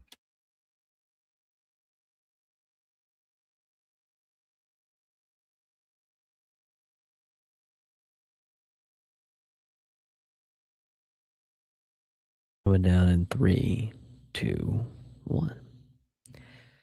UC San Diego is at a real turning point right now when it comes to basketball. The women are still setting the pace in the Big West. The crowds are growing, and on the men's side, this week feels like one of those moments that can really define the rest of the season. Let's start with men's basketball. This is a must-respond moment for them after they fell to UC Santa Barbara at home last week. They had a little bit of a bounce back over the weekend, but UCSD is back at home at Liontree Arena Thursday night against Long Beach State, and this one matters more than the record might suggest. Tritons come in 15-8 overall, 5-6 in the Big West, having dropped 3 straight conference games for the first time in 3 years. The most recent loss at CSUN, where freshman Hudson Mays did a little bit of everything, 11 points, 8 rebounds, 5 assists, but UCSD couldn't keep pace late in the 81-64 loss. Now here's the context. Long Beach State sits 1 game behind UCSD in the standings. Only 8 teams make the Big West tournament.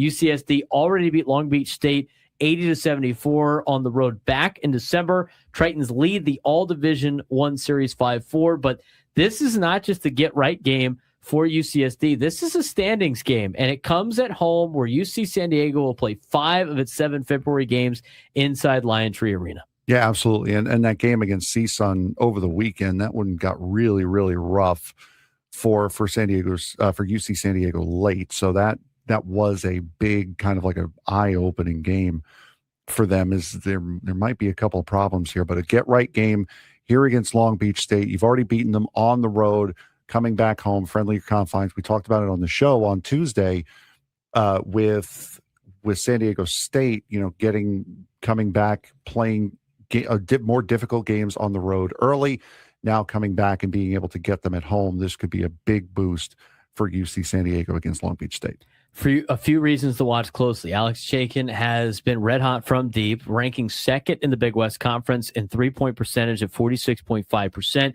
When UCSD is spacing the floor, they are a different team. Hudson Myers continues to emerge. He leads the team in field goal percentage and is the best free throw shooter in Big West play. And Bull Dengit gives them size, rebounding, and rim protection, something they'll need against a physical Long Beach team. Plus, UC San Diego is second in the Big West in home attendance during conference play, averaging nearly 3,000 fans per game, and recently played in front of a sellout crowd against UC Irvine. This program is learning how to handle expectations and pressure, but it's going to be a tough place to play for Long Beach State with the Tritons hosting them coming up later this week. Yeah, absolutely. And UC, as you mentioned, UC Irvine had a sellout crowd in that game, so it's been very, very good and very much a home court advantage for UCSD whenever they come to Lion Tree Arena. What's next, though? After Long Beach, it does not get easier for UCSD. They head to Hawaii on Saturday night, a place where very few teams win. But remember, UCSD already handed Hawaii its first conference loss earlier this season by out-rebounding a team that came in with the best rebound margin in the league. That tells you the Tritons can compete with anyone when they play to their identity. The big picture, though, UCSD isn't hiding anymore. They got the sellout crowds. Everything's building, but they got to be able to play their way into the Big West tournament. Now, as for the women are leading the pace. They're at the top of the leaderboard in West Coast Conference play. They've been playing great basketball so far this year, and it's a nice little bright spot in town when it comes to basketball with how successful the women's team has been. Yeah, it's always great to see when you have one of the teams doing good, but especially to have both the men's and the women's team. The men's struggling a little bit, but still overall a very, very solid team. But to see the women setting the pace in the Big West, absolutely huge to see. And also nice to see some local media presence growing as well with games here on 97.3 The Fan. That's right. Just for context, the UCSD women's basketball teams continuing to set the standards as mentioned before. Tritons went on the road and knocked off UC Santa Barbara 52-49 and a game-winning layup by Michaela Rose, then came home and dominated CSUN 82-67, forcing a program record 31 turnovers. Right now, the women's team is 10-1 in conference, sole possession of first place, 7-game road winning streak, winning games with defense, depth, and poise. Michaela Rose isn't just a scorer. She's also closing games and making history, setting a program record with 8 steals in one night. This team doesn't beat itself, and that's why it's sitting on top of the league in Big West Conference play. So talk about the men's basketball team a lot. We talk about, the men's basketball teams in town, but the women's basketball teams here in San Diego have been off to really good starts to the season and are really looking to finish this thing off and close things off. So that's our update on UCSD. We'll be back next week.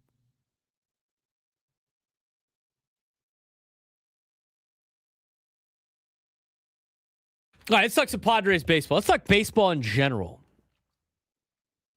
We're in the Bill House Studios. We know how. Here on the Braden Surprenant Show. He's Frank Marchese. I'm Braden Surprenant. The frog and the dog. Cole Brooks really likes the bang. It's cool. I like it.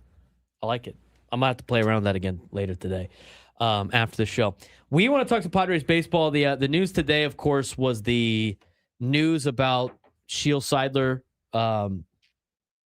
dropping some of the lawsuits against the Seidler brothers, which in turn has led to now a bunch of reporting, or a handful of things of reporting about the Padres potentially being sold.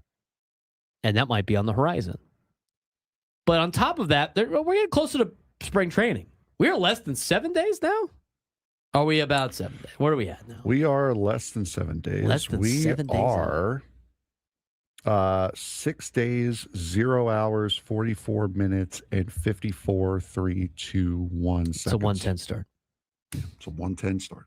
110 first pitcher at pitchers and catchers is throwing that ball at 110 Pacific time. Okay. MLB.com put out, as they usually do, they have like the rankings and like the one team per division on this other stuff. So we're going to break down one of them that we talked about yesterday. I got to get better at it. I mean, I teased it twice yesterday. We didn't get to it because we had other things pop up. But this is what the list was. It's put up or shut up time for these teams in the American League.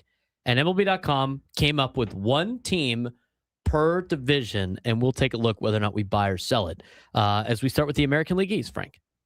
Let's do that. Let us start with the American League East. Let us also get the music going. Let us do that. So, lettuce and tomato. Exactly. Every MLB season matters in 2026, but in 2026, this is a flashpoint year for several franchises. These are the teams that have invested heavily, aged together, or pushed chips to the center. And if it doesn't work out now, a painful decision looms. Roster teardowns, front office changes, or philosophical resets, starting, as you said, in the American League East with the New York Yankees. What is at stake? World Series or bust yet again.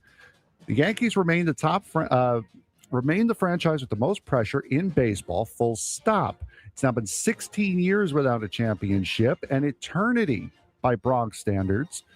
Key points: Aaron Judge is aging and ringless. Garrett Cole's health remains critical.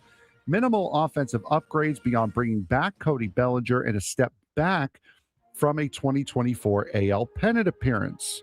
The roster is old, it's expensive, and it's incomplete, which is what makes the Yankees boom or bust this year. Yeah, I do think they're a boom or bust team. I do think it's put up or shut up time for the New York Yankees. I mean, they can... the fact that they're crying poverty right now because the Dodgers are outspending them out on the West Coast is funny to me, but it's an aging roster. We talked about this. Aaron Judge isn't getting any younger, and Garrett Cole's health remains critical, as you mentioned. They didn't really make any moves outside of just bringing back Cody Bellinger. I mean, for all of the criticism as the Padres have gotten for their problems of their roster, which is not a lot of that sounds like the Padres, Frank. Yet The Yankees are here, and everybody talks about how the Yankees are going to be great. The Yankees are in the AL East, all that, and they're going to be able to win the AL East and all that stuff. I would say the Yankees are more so what people are saying about the Padres than they're saying about the Yankees. That's where you just say, but Yankees. That's why the Padres are getting this criticism, exactly. And the Yankees aren't. It's an Yankees. Old, expensive roster that has a lot of holes. I do think it's put up or shut up time for the Yankees, and I don't think they're going to be able to do it. I don't think they have a team to build. And Aaron Judge has to put up another MVP type season and carry that team like he has done every single year. He has been a Yankee. If the Yankees do not make a World Series this year, Brian Cashman and Aaron Boone are both gone. I'm surprised that Aaron Boone has survived this many times. Every year it's been, they might get rid of Aaron Boone. Mm-hmm. And then it's like, it's still fire him. He's just, are you fired him or not? If they do not make the World Series this year, or God forbid, for them at least, they don't make the ALCS, both Boone and Cashman are gone. New York fans have been fed up with Aaron Boone for years, and they are about fed up with Brian Cashman. So I think Cashman needs to go first, but they can't get rid of one and not get rid of the other. They have to get rid of both. They got to clean house, and it's not a 90s Yankees roster anymore. Nope. No, it's not even, and they haven't been close to that since 2009. It is, if you look at their age. It's not the talent. AL Central, the Detroit Tigers are in their put up or shut up here.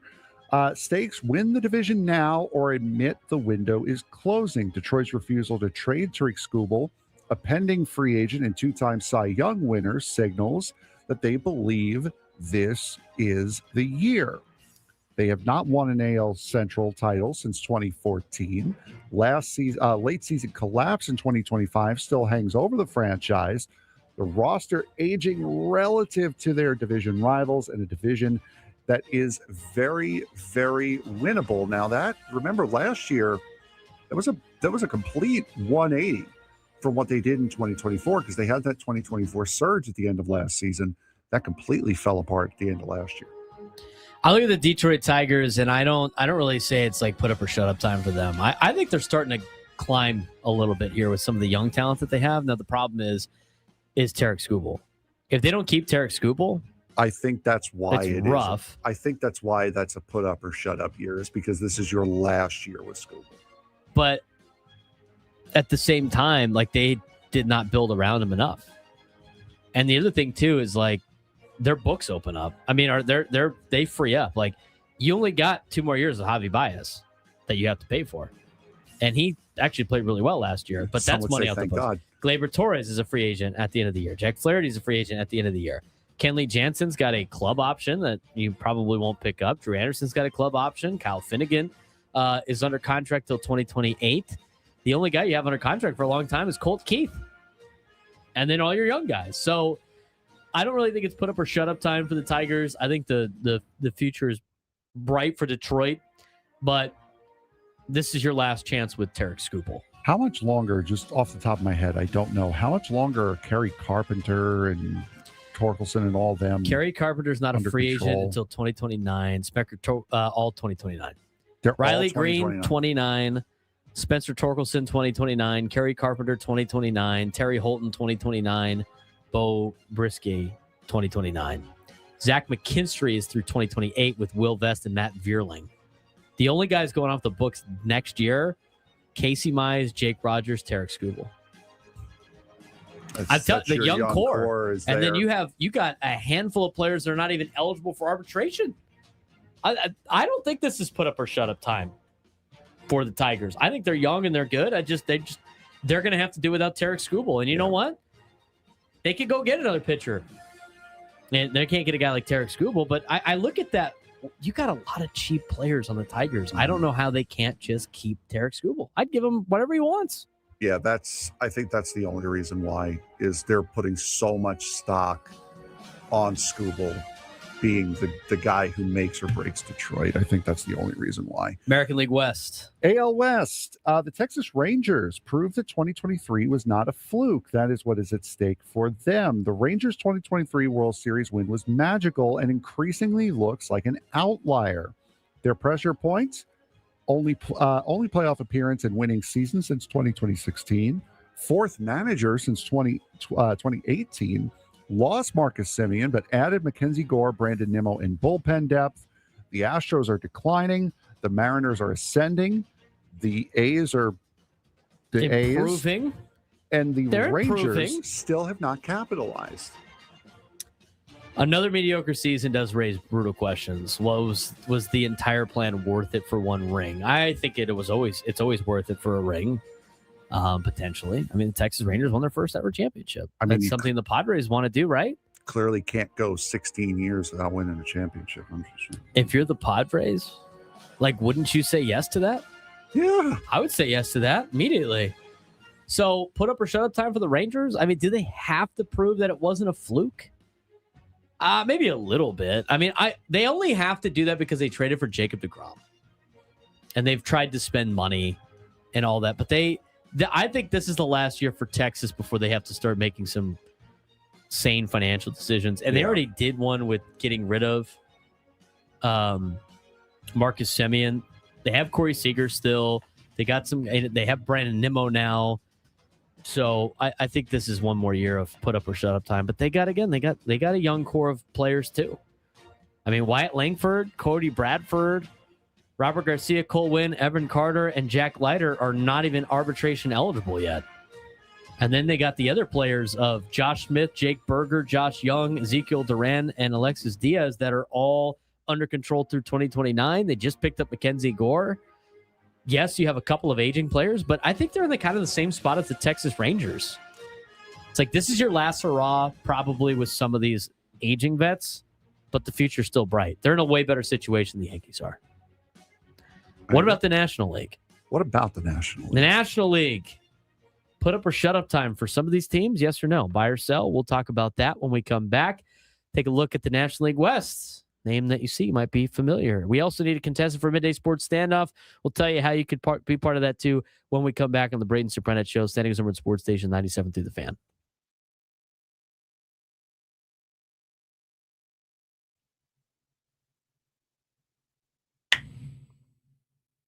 NASCAR Cup Series is technically back, but Mother Nature had other ideas over the weekend. Winter weather at Bowman Gray Stadium has forced NASCAR to delay the Cookout Clash, pushing the preseason exhibition from the weekend to Wednesday night, with the main event now set for 6 p.m. Eastern time on Fox. Snow blanketed the historic quarter-mile track, turning what was already one of NASCAR's most unpredictable events into even more of a wild card. Despite the delay, anticipation hasn't cooled off. Drivers like Christopher Bell say the offseason always feels longer than it actually is, and that pent-up energy now gets released in a format that's been completely reshaped because of the schedule crunch. NASCAR scrapped the 4 heat races, making qualifying far more important in previous years. Frank, I'm sure you can help explain that a little bit more. Yeah, so again, as we had mentioned in last week's update, there was supposed to be 2 days of this. It was supposed to be qualifying in the heat races on Saturday, setting up for the last chance qualifier, and the race on Sunday.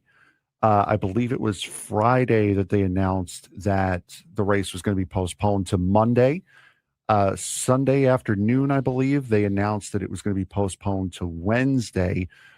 We've seen drivers out at the stadium at Bowman Gray Stadium. I believe John Hunter Nemechek and Ricky Stenhouse Jr.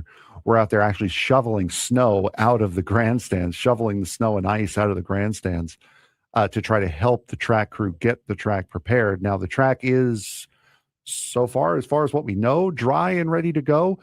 Goodyear is bringing the rain tires there, so just in case it does rain, because there is a chance that there is going to be rain, possibly snow, so they won't just cancel it, but they're really trying to get it done during the middle of the week so it's not butting up against the Super Bowl, with it being as close as it is already. So now practice will be today, as you're hearing this on the show. Tomorrow, if you're on YouTube, will be Wednesday afternoon. The top 20 drivers will lock themselves into the main event. There will be 2 more spots available in the 75-lap last chance qualifier. So the top half make it in. The top 2 from the LCQ make it to the final race, and then the race at 6 o'clock on Fox on Wednesday night. Not a lot of margin for error. No. If you want to be able to qualify. Absolutely not, especially on a track as tight and as tiny and as narrow as Bowman Gray Stadium is. So this is leading into what is going to be coming up after the Super Bowl, which will be on Sunday's Daytona. And obviously they don't want to be around, from some of the conversations that I've had with other NASCAR fans, it doesn't sound like a lot of the NASCAR people want to stay in Daytona for a long period of time like they used to, because they got to get back to the West Coast starts really the deal. So that's a long trip from Daytona over to the West Coast. We go Phoenix and Vegas out here on the West Coast, but formerly Fontana, when we used to have a track up in California in Fontana. But, with them getting closer and closer to Daytona, they can't really afford to have any other weather problems coming up on Wednesday. No, they really can't. And again, it's the Super Bowl then, and then qualifying for the Daytona 500 usually is Super Bowl Sunday or the Saturday before during the day. And then you have the dual races on Thursday, truck race Friday night, O'Reilly series on Saturday, and then the Cup series on Sunday. So it really is, it's a full week-long event down at Daytona, getting ready for the 500, getting ready for the start of the year. And then it's a quick trip up north to Hampton, Georgia, to the Atlanta Motor Speedway. I'll never call it Echo Park. And then, yeah, it is. It's a long West Coast swing as the winter months wrap up. In terms of this format, because we have a little bit of time, do you like the format change that they have to do? It's not like anybody really has a choice, but it's not really about who spent the offseason optimizing simulations. It's about who can adapt at real time, manage tire wear, and keep their nose clean on a tight quarter-mile track. I mean, this honestly plays into who can adjust the fastest and who can be on their feet quicker in a NASCAR race. Yeah, who could adjust the fastest as well. You also have a new engine package this year for NASCAR. There's more horsepower in these things this year, so they're going to be even quicker around this tight, narrow little, what effectively turns into a running track. But yeah, I mean, I'm fine with this. I understand it's good for television. It's fun for television to make it a 2-day event. But as far as the way this is set up for Wednesday, I think it's as perfect as it could get. Well, they're not cooperating with NASCAR to get the season started, but it should have a lot better weather in Daytona in a couple of weeks. We look forward to talking about that next week.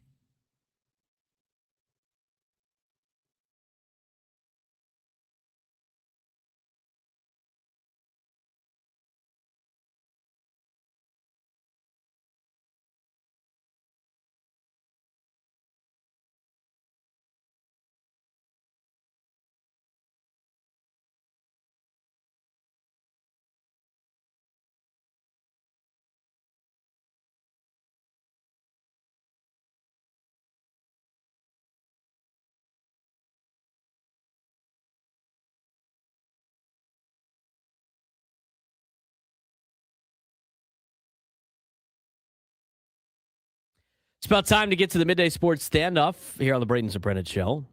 If you take me down some sports trivia, you would be qualified to win a chance at our grand prize.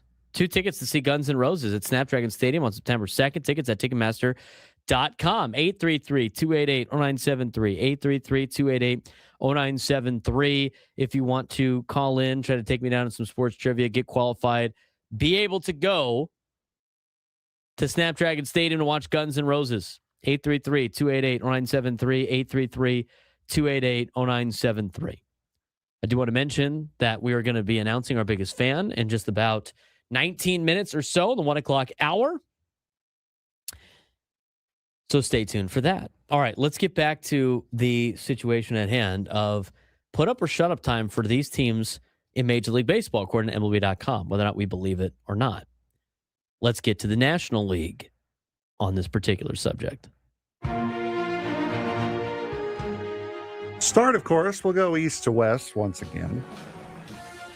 As for the East, it will be the Atlanta Braves will be your put up or shut up team. Stakes, no more excuses. The Braves have lived off of their 2021 World Series. Thank you for moving that. World Series glow while quietly underachieving in October. Their key pressure points: no playoff series wins since 2021. Missed playoffs entirely last year. Massive long-term contracts, now need to produce, and they're in a tough division with the Phillies and the Mets surging, as well as a brand new manager going into this season. I think it is put up or shut up time for the Atlanta Braves. They could complain about and use the excuse of injuries for always so long. I mean, that's 2 years in a row where injuries have decimated the Atlanta Braves, or suspensions or whatever it may be. Now, you look at their contracts, Ha-Seong Kim's on a 1-year deal. By the way, he's missing 4 months already. So you're not even going to get most of him. Chris Sale is on the last year of his deal. Raisel Iglesias is on the last year of his deal. Joe Jimenez, Ozzie Albies, Aaron Bummer, Tyler Kinley, all are on their last year deal. Jorge Mateo, they just picked up, is on a 1-year deal. Mauricio Dubon, a player that is eligible for arbitration, he's got his last year under contract. They honestly don't have a lot of guys that are under contract for a long period of time. Austin Riley and Matt Olson. And that's really it, because the Braves did a great job a handful of years ago of buying guys at a very cheap price. Now, you look at some of their big players. Ronald Acuna Jr. is up very soon. Now the Braves have club options. That's where they cash in. They have club options. They got a $17 million club option next year and the one after that on Ronald Acuna Jr. They got club options on Spencer Strider and Sean Murphy. They got a club option on Mike Yastrzemski. But as much as this long-term deal seems to be hampering the Braves, according to this, I disagree. But I do think it's put up or shut up time. Their payroll next year is $262 million. They have spent the money. They got the core. They did get a World Series out of it in 2021, but they haven't been close since 2021, Frank. And all these guys are starting to age out of their prime young years and starting to get into their 30s. They still got a couple of years left, so it's probably not do or die, but it's getting closer to put up or shut up more than anything else for the Braves. Yeah, and a lot of those big name contracts that they signed very early with guys like Ronald Acuna, those are coming up, and they're coming up pretty soon too. You were on the Acuna's but Acuna's got club options though. Yeah, he's got 2 club options for $17 million. So he's 28. They could take one when he's 29. They could take one when he's 30, or they could try to renegotiate. But I don't know how much money is he going to sign for at age 30. Yeah, probably a ton. So if that's the case, you don't think you can re-sign Acuna at the next 3 years, then yeah, you better start winning now while he's still in his prime. absolutely. For the National League Central, the Cincinnati Reds are going to be the team we're going to focus on here. Win a playoff game. Win an playoff game at minimum. Yes, the Reds made the playoffs last year. I'm sure you guys forgot by now. Key pressure points for them: 8 straight playoff losses dating back to 2012. Terry Francona now in charge. Ellie De La Cruz entering potential superstardom. They just added Eugenio Suarez with 49 home runs last year. And barring the Cubs, there's really no dominant team in this division. No, there's no dominant team in this division. They got a lot of young players, but they needed to make that splash to make the playoffs last year. Now they got to win a playoff game. I agree with that. It's time for them to win a playoff game with their young core. They're starting to develop into big, everyday players. They don't have a lot of guys under massive contracts either. And especially when you got a guy like Ellie De La Cruz, who's 4 years away from free agency at age 24, saying, yeah, I'm going to wait till free agency. He's not even interested in signing a contract extension. That tells you the state of the game right there, because he knows he can cash in on a bigger deal with bigger teams and teams that win. You better start winning just to try to convince a guy like Ellie De La Cruz to stay on your team. They got Hunter Green, they got Brian Hayes. They got a young, talented roster, but yeah, it's time to start winning playoff games if you're the Cincinnati Reds. And the final one, National League West. Take a guess who it is? Probably the Padres. It is the San Diego Padres. Stakes this year: catch the Dodgers or face a reset. The Padres have spent aggressively and come close, especially in 2022, but the gap with the Dodgers remains. Key pressure point: the farm system largely depleted due to win now trades. Dodgers are still elite and have rebuilt their farm system. They brought back Michael King as a sign that they are not quitting, yet they have not returned to the NLCS since 2022. Well, it's hard to get to the NLCS. It is. And only 2 teams do it every year. And one of them goes on to the World Series, obviously. I don't think it's put up or shut up time for the Padres in terms of catching the Dodgers, because I think that the goalposts keep getting moved because the Dodgers continue to keep adding and adding and adding. But I do think it's time for them to make a run again in the playoffs. Yes. I think it's time for them to get back to the NLCS. Otherwise, it's slightly disappointing, because you sign the contracts of Manny Machado and Xander Bogaerts to these long-term deals to their 40. It only works out if you make it to the World Series while they're in their younger parts of the contract, and they're running out of time on those 2 particular players. I don't think the window is closing at the end of this year. I think it starts to close for those 2 players in the Padres, but the fact that they got Fernando and they got Jackson Merrill under contract for a long time is a very much a sign of optimism for the Padres, and why that window will stay open, because when you have those 2 players on your team, you're going to be better than a lot of teams in the National League who you're competing with. I don't know what they mean by face a reset, but yeah, because they're not a big market team, and therefore when small market teams spend money and don't win a World Series, it's time to break everything up and ship everything out to big market teams. That's what they want. Times they be a changing. Yeah. Harold Reynolds has been asking for the Padres to trade Fernando and Manny almost every year for the last 4 years. I mean, it's like clockwork with him. But anyway, do we have a contestant? We does. Let's get to it. Welcome to Midday Sports Standoff on the Braden Surprenant Show. I can't believe what I'm seeing right now. The ultimate head-to-head battle where sports knowledge and quick thinking collide. No, it's no good. Are you kidding me? Contestants will go toe-to-toe with Braden in a sports trivia deal where every correct answer brings them closer to victory. Down the sideline! Wow! Unbelievable! But 3 strikes and it's game over. This is not Detroit, man. This is the Super Bowl. Can you outsmart Braden? The Midday Sports Standoff starts now. All right, Frank, who we got playing today? We have William and Poway playing today. William, how you doing today? Hey, Frank. I hope it's a NASCAR question. It is not a NASCAR question. It's a baseball question, though. So something we're all very familiar with. We're ranking teams again. We're ranking top 10 teams. The top 10 teams that traveled the most miles last year. So the top 10 teams that traveled the most miles last year. Got it, William? MLB? Yes, in MLB, yes. So, William, you have the first guess. Seattle? Seattle is definitely on the list, but they're not where you would expect. They are number 4 on this list. They traveled Everybody's guess. They traveled 44,622 miles last year. It's usually a lot of West Coast teams that have to do this. A lot of them. Padres, they got to be top 10. Padres are number 3. They traveled 45,436 miles. Dodgers?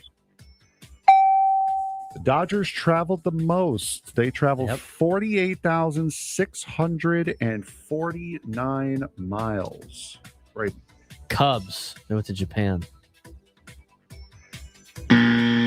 Really? Despite that, Despite the Cubs flying to did Japan? not travel the top 10 most. William. Arizona? Arizona traveled the 7th most amount of miles, 41,781. Anaheim. 6th most, 43,323 miles. William.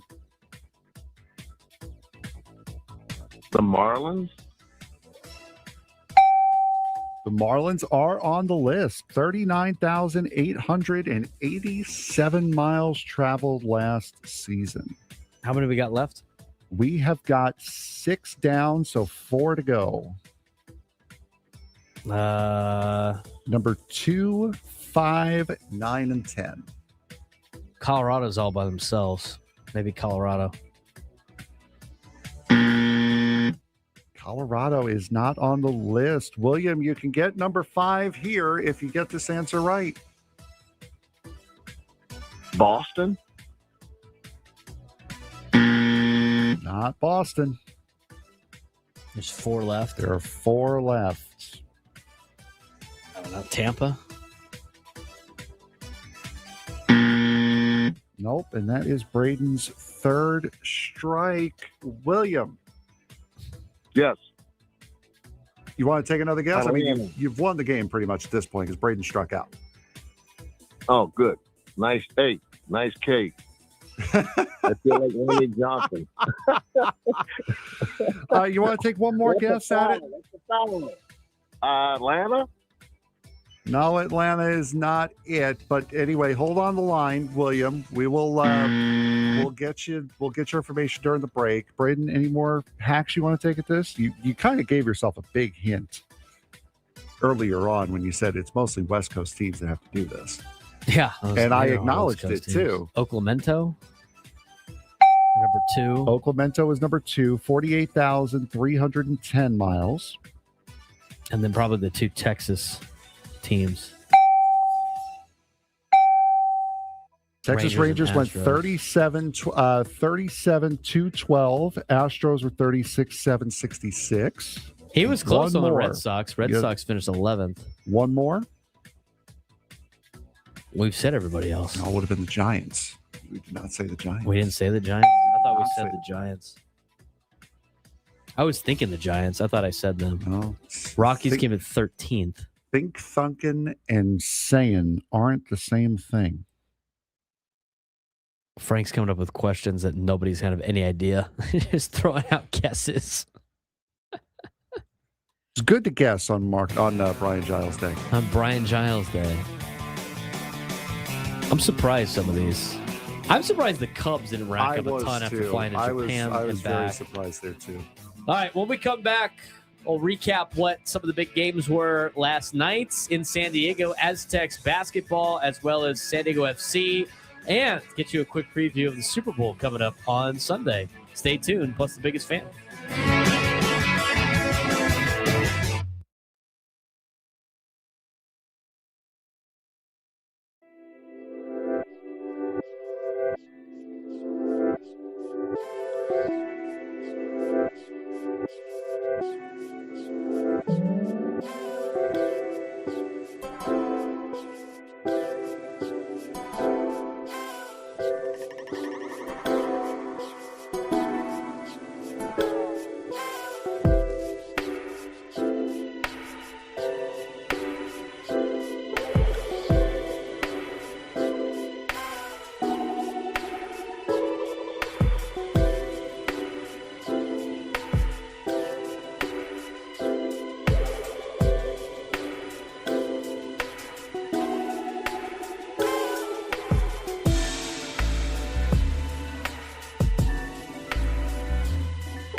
It's about that time. He's Frank Marchese. I'm Braden Surprenant. We're here at the Braden Surprenant Show, live and local each every day from 10 to 2 on San Diego State Sports Station 97.3 The Fan. We're broadcasting live from the Bill House Studios. We know how. And it is time for today's biggest fan. We do this at 1 o'clock each and every day during this particular promotion time. And today's biggest fan, congratulations, today's biggest fan, Melissa Bevier in La Mesa. Melissa Bevier in La Mesa. Give us a call within the next 10 minutes at 833-288-0973. 833-288-0973. And you'll qualify for our grand prize, 20 tickets for you and your friends for a night in our Odyssey suite at a Padres game with all the fan staff later this season. Catered by Spiro's Mediterranean Cuisine. Remember to register your name at 97throughthefansd.com/biggest fan. Today's biggest fan, Melissa Bevier, Bevier in La Mesa. You got 10 minutes. 833-288-0973. 833-288-0973. There you go. Clay immediately every time goes, not me, angry. And then, but way to go, Melissa. Love it. Gotta love it. I'm so happy for you. We are. Let's talk about the Aztec game last night. Kind of reset from what we had earlier this morning. Aztecs went and hosted the Wyoming Cowboys last night. They won 72-63. Now 16-6 on the year, 10-2 in Mountain West Conference play. Wyoming 13-10, 4-8. The next game for the Aztecs will be on Saturday at 5 o'clock Pacific time against Air Force. That game will be on Fox Sports 1. Some key takeaways from the game last night. Aztecs remain atop the Mountain West, 10-2 in league play. Half game ahead of New Mexico and Utah State. Haven't played yet this week. Post-loss dominance continues for the Aztecs. Brian Dutcher is now 52-11 following a loss, including 37-2 at home. How about that for some impressive numbers? Thank you. Consistency in league starts. Third time San Diego State has won at least 10 of the first 12 league games under Brian Dutcher. And series streaks against Wyoming continue. 15th straight victory. 18th consecutive home win at Viejas against Wyoming. And head coach Brian Dutcher is 15-1 against the Cowboys and 9-0 at home. The last time San Diego State lost to Wyoming was December 27th, 2017. They've dominated the Wyoming Cowboys. And guess what? Now you don't have to play them ever again. They're no longer going to be in your conference. You don't have to worry about Wyoming anymore or the Dome of Doom or anything like that. You might have to play Wyoming one more time in the Mountain West tournament. But other than that, you don't have to play them anymore. Here's some player notes for you from last night's game. Reese Dixon Waters, 23 points, 3 rebounds, a steal, plus 16 on the plus-minus last night. He had a season-high 23 points, second 20-point game this season. And the team has won all 5 of the games he has scored 20-plus points in. 12th straight game, scoring double figures, 16th time this year. And it's the 6th time for Reese Dixon Waters since 1960, or for 6th time in Aztec history since 1996 to 1997. And Aztec scored 20-plus points versus Wyoming without a turnover. That's an interesting stat for you. Miles Bird had 12 and 8, 2 blocks, 3 assists. He led the team in rebounds. 13th double-figure scoring game this year. Jeremiah Oden, 7 points, 1,000 career points, and with a three-pointer at 6:02 in the first half. So he joins the 1,000-point club. And Taj DeGorville, 2 points, 5 rebounds, 6 assists, 2 steals. Led the team in assists fourth time this season, matched season high, 2 steals. 5 lead changes last night, 2 ties. Aztecs opened the first half strong with high assist to field goal efficiency, 12 assists on 12 marks. They had runs of 8-0 to go from 19-17 to 25-19. They had a run of 15-7 to close the first half. Wyoming did have a 9-0 run second half that trimmed the lead down, but the Aztecs closed strong, 65-50 lead with 2:59 to go. Had the scoring advantage in the paint. Outscored Wyoming 38-10 points in the paint. Starters outscored Wyoming 54-33. They had more points off turnovers, 14-8. They had more second chance points. They had more fast break points. The bench also outscored Wyoming 30-18, second straight game Actually, no, they were outscored 30-18 on the bench, which is the second straight game underperforming in that category. But, with the injuries to San Diego State and having to use their depth, that's not totally crazy. But overall, you look at the way that they played last night. I mean, it was a breakout performance by Reese Dixon Waters. He played 34 minutes and had those 23 points. He is the type of guy that's going to have to lead in the absence of LZ Harrington. Just like we talked about Miles Byrd having to lead with the absence of Magoon Guath. Both of those guys missing time. It's going to have to be Reese Dixon Waters, and it's going to have to be LZ Harrington. Now, taking a look at where there are metric-wise, they were the second to last team in the NCAA tournament in the latest Joe Lenardi bracketology. In terms of their overall metrics and what you're looking at, they're 45th in the net, 36th in the RPI. They had a strength of schedule. They have a strength of schedule of 39, a non-conference strength of schedule of 23, 1-4 in quad 1 games, 3-1 in quad 2 games, 6-1 in quad 3 games, 5-0 in quad 4 games for the Aztecs. If you look at their overall team sheet, again, their strength of record still pretty good at 55. Their Kevin Pauga index is 45, and then their KenPom's 45 as well. Did you see Doug Gottlieb just eviscerate the KenPom ranking last night? No, I did not. He spent 4 minutes. He spent 4 minutes last night in the press conference as head coach of Green Bay. He spent 4 minutes in the press conference talking about how KenPom is BS. Oh, God. Just eviscerating KenPom. Where's Green Bay in the KenPom ratings? Oh, I have no idea where they are. That's probably why. I mean, look at that. I can go find the net rankings. I could even tell you where Green Bay is in the grand scheme of things. Like what conference they play in. That's a fun trivia question. Tell me the conference that Green Bay plays in. I have no idea. They were terrible last year. I mean, Doug Gottlieb is trying to coach a D1 team and then do a radio show on the side.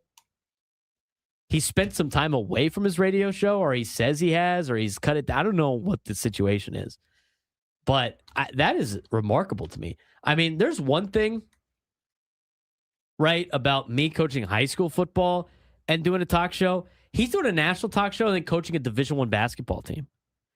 Green Bay is in the Horizon League. They're in the Horizon League. Yeah, he said he gave up the show. I think he was taking a leave of absence. He's still doing a pod. I don't know exactly what he was doing, but Adam knows him pretty well. He said he gave up his radio show. 10-12 is Green Bay. They're 238 in the net. You know how many teams are in Division I college basketball? It's 300 something. 365. Jeebus. That's way too many teams in D1 basketball. Green Bay comes in at 238. Their non-conference RPI, not bad, 112. Non-conference strength of schedule, 20. It's because they play teams like Kansas.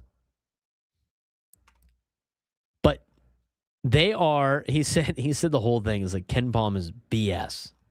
He said the full phrase, though. He didn't care. You look at the Green Bay net sheet. I got to look at this. Because you asked where they're at in KenPom. 239 in KenPom. That's probably why. Probably why he's upset with them. Yeah. It is, out of all the metrics that they are ranked in, it is the worst metric that they are ranked in. Take that for what it's worth. To me, I only look at these. It's like they bring him up, and KenPom goes on TV and he talks about all these rankings and stuff like that. Whatever the committee is using, that's the only one I care about. That was the only one I care about. Is the whatever one the committee does. And right now it seems like it's the net rankings, and San Diego State's in a high spot. And Gary Parrish last night on CBS Sports said, "Don't panic, you're going to be in the tournament." I don't know about really that yet, but as long as the Aztecs take care of business, they should be in the NCAA tournament. Again, to mention, as of right now, they're one of the last 4 teams in the NCAA tournament, according to Joe Lenardi. They got to dominate Air Force on Saturday, make it through the next 2 home games that are against better opponents, but you get them at home, and then worry about the quad 1 games after. And it's a tough stretch on the quad one games. You got to play at Colorado State, which I think is a trap game. And then from there, you got Utah State at home, and then you're at New Mexico and you're at Boise State. And to be kind of help, you can navigate that with the depth that you have, with the injuries that you have if you're the Aztecs. But what you can't do is you can't make it through the quad one games without getting one of those guys back.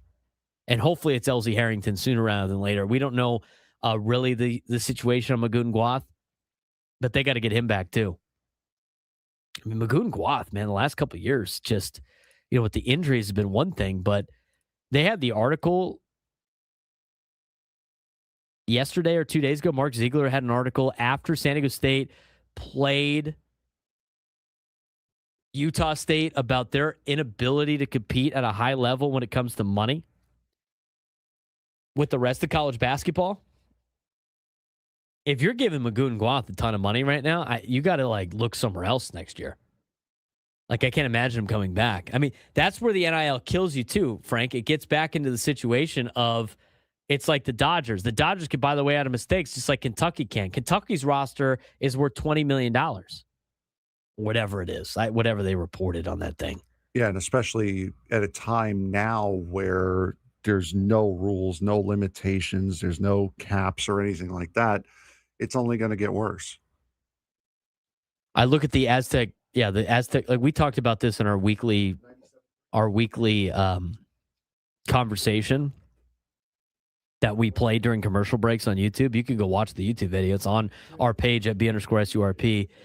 But in that article that Mark Ziegler wrote about college basketball and about San Diego State and Utah State trying to compete with some of the big boys, Brian Dutcher openly admitted that San Diego State does not have the NIL or revenue-sharing firepower to compete nationally. The Aztecs are operating with around $3 million in men's basketball funding. That sounds like a lot until you realize that 30-plus programs nationally are north of $10 million, and Kentucky is reportedly at $22 million. I mean, the roster for Michigan, just the roster itself, reportedly was around $12 million. We saw what that roster did to San Diego State, did we not? So Aztecs are heading into a new Pac-12 with Gonzaga, who's a full share member, who's going to take all of that money, not have to put any of it into football, and can pump it into basketball. It's going to be tough. And Gonzaga's already doing a lot without the TV contract. So Brian Dutcher is not complaining here. He's just kind of giving the warning of, we're going to be able to compete in our conference, but it's going to be tough to compete at a national level, considering we have $3 million to spend and Kentucky's got $22 million. And who knows what Gonzaga's budget is, but that's just going to increase with the fact that they're getting a new TV contract. I mean, they're playing right now in the West Coast Conference. I'd be shocked to get $1 million in a TV contract like that per school. The Mountain West signed their TV deal. It sounds like that's going to be around $3 to $5 million, which good thing the Aztecs aren't in that conference anymore.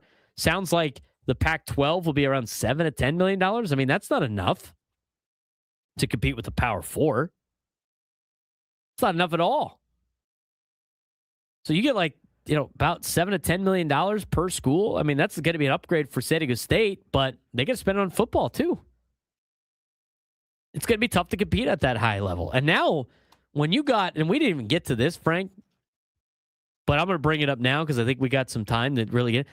Yeah, that's how you talk about Amari Bailey going back to college after playing NBA games, and what the precedent is if the NCAA clears him to play. Anybody that hasn't been paying attention to this, former UCLA guard Amari Bailey is attempting something that's never been allowed in modern college basketball, and that is return to the NCAA after playing in NBA games. We have seen the European pros come over. We have seen the G League players now get cleared. But Bailey, who's 21, says he wants one more college season to improve his game, change the perception around his career, and prove he can lead a team. He has hired both an agent and a lawyer and is prepared to challenge the NCAA legally if necessary. You got to shut this bleep down right now. Homeboy played a game, and he lost. It's called life. Bailey played one season at UCLA, helped the Bruins reach the Sweet 16. He entered the 2023 NBA draft, selected in the second round by Charlotte, appeared in 10 NBA games on a two-way contract, spent 2 years in the G League before being released, now wants to return to college for the 2026-2027 season, which would be his final year within the NCAA's 5-year eligibility clock. Bailey's perspective is he believes he left UCLA too early as an 18-year-old, made mistakes, and still has a lot to prove left on the table. Right now, I'd be a senior in college. I'm not trying to be 27 years old playing in college athletics. Brother, you left college. That was the reason. That was part of the stipulations of leaving to go to the pros. Does he not understand that? This is what we discussed also. As all this stuff was happening, we're seeing so many guys only spend 1 year in college. And then like the Ball family, they only spent 1 year in college and they're nowhere now. The one and done years. Yeah, because they don't grow up and learn how to play basketball properly. They go into the NBA, they're still kids, they're trying to learn on the fly. And by that point, by the time they're ready, the league has already passed them by. If you want to do this, go do what people used to do. Go to Europe, go to China. That's where you don't go back to college, especially now when they're paying you more money than you'd be playing in the pros. Yeah, would he be interested? Would he be interested in doing? My question is, would he be interested in doing this if he wasn't getting paid? Go to Spain, go to China. That's just go abroad. That's how this is done properly. I look at this and be like, you played stupid games, you win stupid prizes. Dude, he chased the bag, which is his right. Fair enough for him to do. I bet you any coach that said he wasn't ready, he probably would be in a situation like, because this happens all the time. Now, I don't know if he said this or not, or what the conversation was, but he had a choice. Has he? He made the choice to go pro, to chase the bag, and now it's not working out for him. He knows he's not going to be getting too many more chances, and he's sitting back regretting the decision he made to chase the money in the NBA. Yeah, exactly. And now he wants to go back because it's like, well, I'd still be a senior. Well, you left. Has he learned his lesson though? No, he's going to get bailed. And the thing is that the courts view this, they're going to bail him out, and he's going to go back to college and then try to do it all over again. But he's chasing the bag in college. Right. Now, like he's just chasing the bag, so he hasn't learned his lesson. He's going to say whatever he needs to say to become eligible, but the reality of the reality of the situation is, I'd be interested to know if Amari Bailey wanted to still go back to college if there was no such thing as NIL. Would he still be interested in doing that? No, because he'd be going to Europe. He'd be going to China. And Adam Paul, I know Lonzo and LaMelo Ball are still in the NBA. They are not the can't-miss stars that they were allegedly supposed to be in college. They were supposed to be superstars. They are barely role players now. The NCAA has said that any athlete who has signed an NBA contract is ineligible regardless of age or role. The president, Charlie Baker, has publicly reaffirmed this position. However, there's a lot of cracks in the system with the two-way NBA contracts, right? Alabama forward Charles Bediako also played on a two-way NBA contract. He won a court injunction allowing him to play. Courts have questioned the NCAA's selective and inconsistent enforcement. And the NCAA recently allowed James Nanji, an NBA draft pick who played professionally in Europe, to regain eligibility. A key comparison point to Bailey's argument. But the thing is none of those players had played in NBA games yet.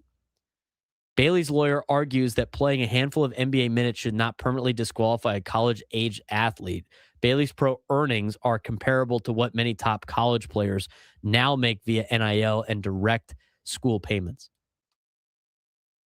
Should it not disqualify them, though? Like, I understand. If it doesn't disqualify them, it shouldn't disqualify. There should not be any eligibility rules, plain and simple. It shouldn't disqualify him from going back to college. Like, if he wants to go back to school and learn, because my NBA career didn't work out, he wants. That's fine. He just can't play basketball. Exactly. You're ineligible as an athlete. Doesn't matter. You could have a 4.0 GPA. I don't care. He could go back and play another sport. He just can't go back and play basketball. That's all it is. But now it's like, we got to make this happen. I mean, how this plays out is really, it's going to be almost impossible for a high school kid to go play college basketball or play college football. And why are two-way contracts such an issue? The NHL has two-way contracts. You don't see college hockey players doing this. Well, college hockey is different too. They go to the DEL. They go to Europe. They go to Russia. Well, Cutter Gauthier played an NHL game for the Ducks and then went and played a season for Boston College. He did do that. I don't know how hockey works. Hockey's confusing to me because I'm just saying the two-way contracts are the same. Like the G League, you're set up to where you're protected. If you're a two-way player, you can go. It's not like baseball where there's options. If you're on a two-way contract, you can go up between the AHL and NHL team all you want with no penalty. If you're on a one-way contract, then you have to clear waivers if you get sent down. That's the two-way deal in hockey. I'm assuming the NBA is the same way. It's not the two-way deal part. They don't want to play in the minor leagues when they can play in college and make more money than the minor leagues. In college. A lot of these guys, one of them was that came up was a guy that like just skipped college and went from a high school standpoint. Like, all right, I can understand that. But once you sign to be, a paid professional, your eligibility should way out unless we just get rid of eligibility. I mean, that's where this is going to. Just get rid of eligibility. What's the point? I'm seriously, like, what's the point? What's the point in eligibility? These guys are getting paid anyway. Everything in college is catered to the top 1% of the college athletes. Why even have eligibility? Who cares? Let Diego Pavia play quarterback in college until he's too old to play and he has to retire. Let him do it. Why do we care? Seriously, why do we care? Let the players go make their money. It's not like you're protecting anything anymore. They're paid professionals. They shouldn't have to go to school anymore. They shouldn't have to do anything. It's not college athletics. The college athletics is gone. This is another form of professional athletics. And they should just make it the league at the top level. I mean, if this passes and Amari Bailey is eligible, I don't know why there's even eligibility rules, period. I think you could fight all of them at that point in time.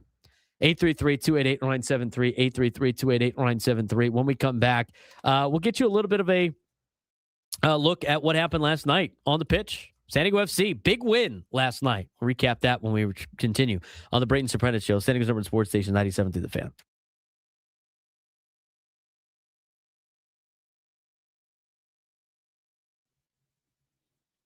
If you're looking for proof that the San Diego Gulls are growing up in real time, look no further than the last week. Points in 5 of the last 7 games, wins over Coachella Valley and Ontario, and now sitting 6th in the Pacific Division, right in the middle of the playoff fight. What they've done the last week, Wednesday against Tucson, they had a shootout loss, but points earned in the 4-3 shootout loss to the Tucson Roadrunners. It wasn't perfect, but important. Gulls grabbed a standings point in a tight division matchup. Ryan Carpenter opened the scoring with his first power play goal of the season. A big deal for a unit that has not been that consistent. Goals for Sidorov and Pitry as solid contributions across the lineup. Callie Kling stopped 23 of 26 and went 8 for 10 in the shootout. And Coach McCalvin summed it up best.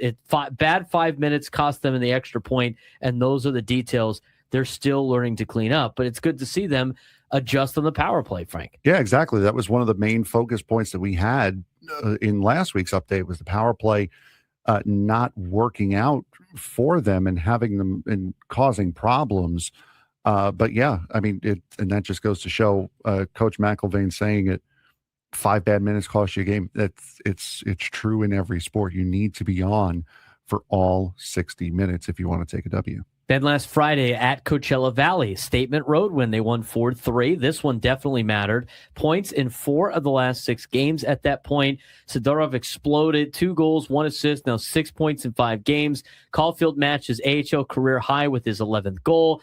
Solberg with a power play goal. Rookie defenseman leading the goals. Blue liners in goals. Massive moment was Sechanik's first AHL win since returning from a torn ACL. This felt like a belief game for the San Diego Gulls. Yeah, absolutely. Coachella Valley has been one of the better teams in the West so far this season in the AHL. So to get a win on the road against a high quality opponent such as Coachella Valley, absolutely huge for confidence with a young team learning and growing. And then on Saturday, a big win against Ontario, very much a turning point win against the Ontario Reign. They had a sellout crowd at Pechanga Arena, 12,920, one of the biggest nights in franchise history.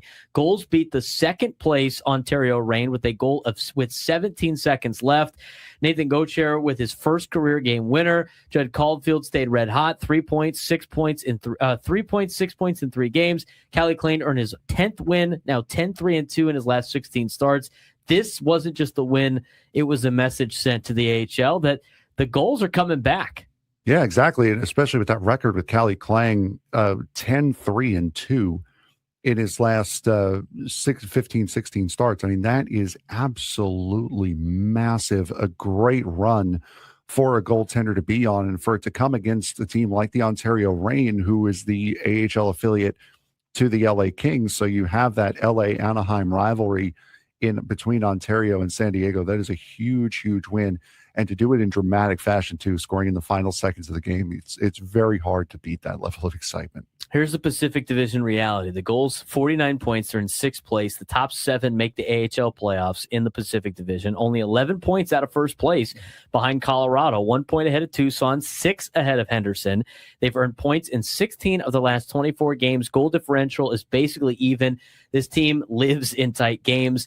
This is no longer about hanging around. This is a playoff team right now. They're in a playoff spot.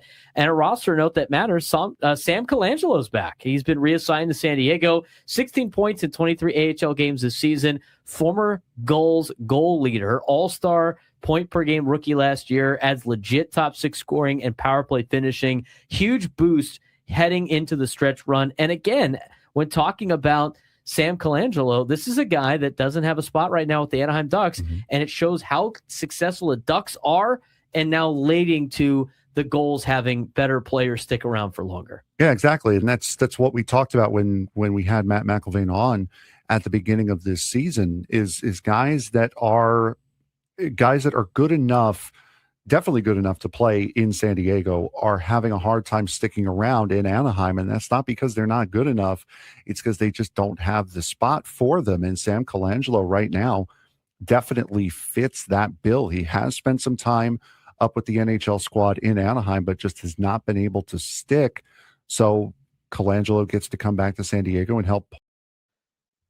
August 97 to the Fan. Join us on the David P. Shapiro Fan Hotline. David P. Shapiro, criminal defense attorneys helping good people regain control of their future since 2010. Visit davidpshapirolaw.com. A couple of segments left. We're going to talk about San Diego FC and the big win that they had last night over Pumas UNAM. They will play them again on the second part of this leg in the CONCACAF Champions Cup. Now, they will play them on February 10th. That is their next game. Their first MLS match, their home opener for the MLS, will not be until the end of February when they play Montreal here at Snapdragon Stadium. But last night, pretty big win for San Diego FC. They beat Pumas UNAM 4-1. San Diego FC's first competitive match of 2026 didn't look pretty on the scoreboard for nearly an hour, and then it looked really good on the scoreboard. After dominating possession territory, and chances from the opening whistle, San Diego FC finally broke through in the 68th minute and never looked back. They scored 4 goals in an 18-minute avalanche to turn a tense night into a statement win. Not just a victory. That was a warning shot, I think, to CONCACAF as well as the MLS that 2025 was not a fluke. 2026, they're here for real, Frank. Yeah, absolutely. Like I said, my expectation for them was just to show some sort of competence, show that you haven't just not played for the last 2 months, show some ability to compete. I think they did that. I think they had a solid run last night, especially with that new look front line with Pellegrino on the left, Ingvarsson in the middle, and Dreyer on the right.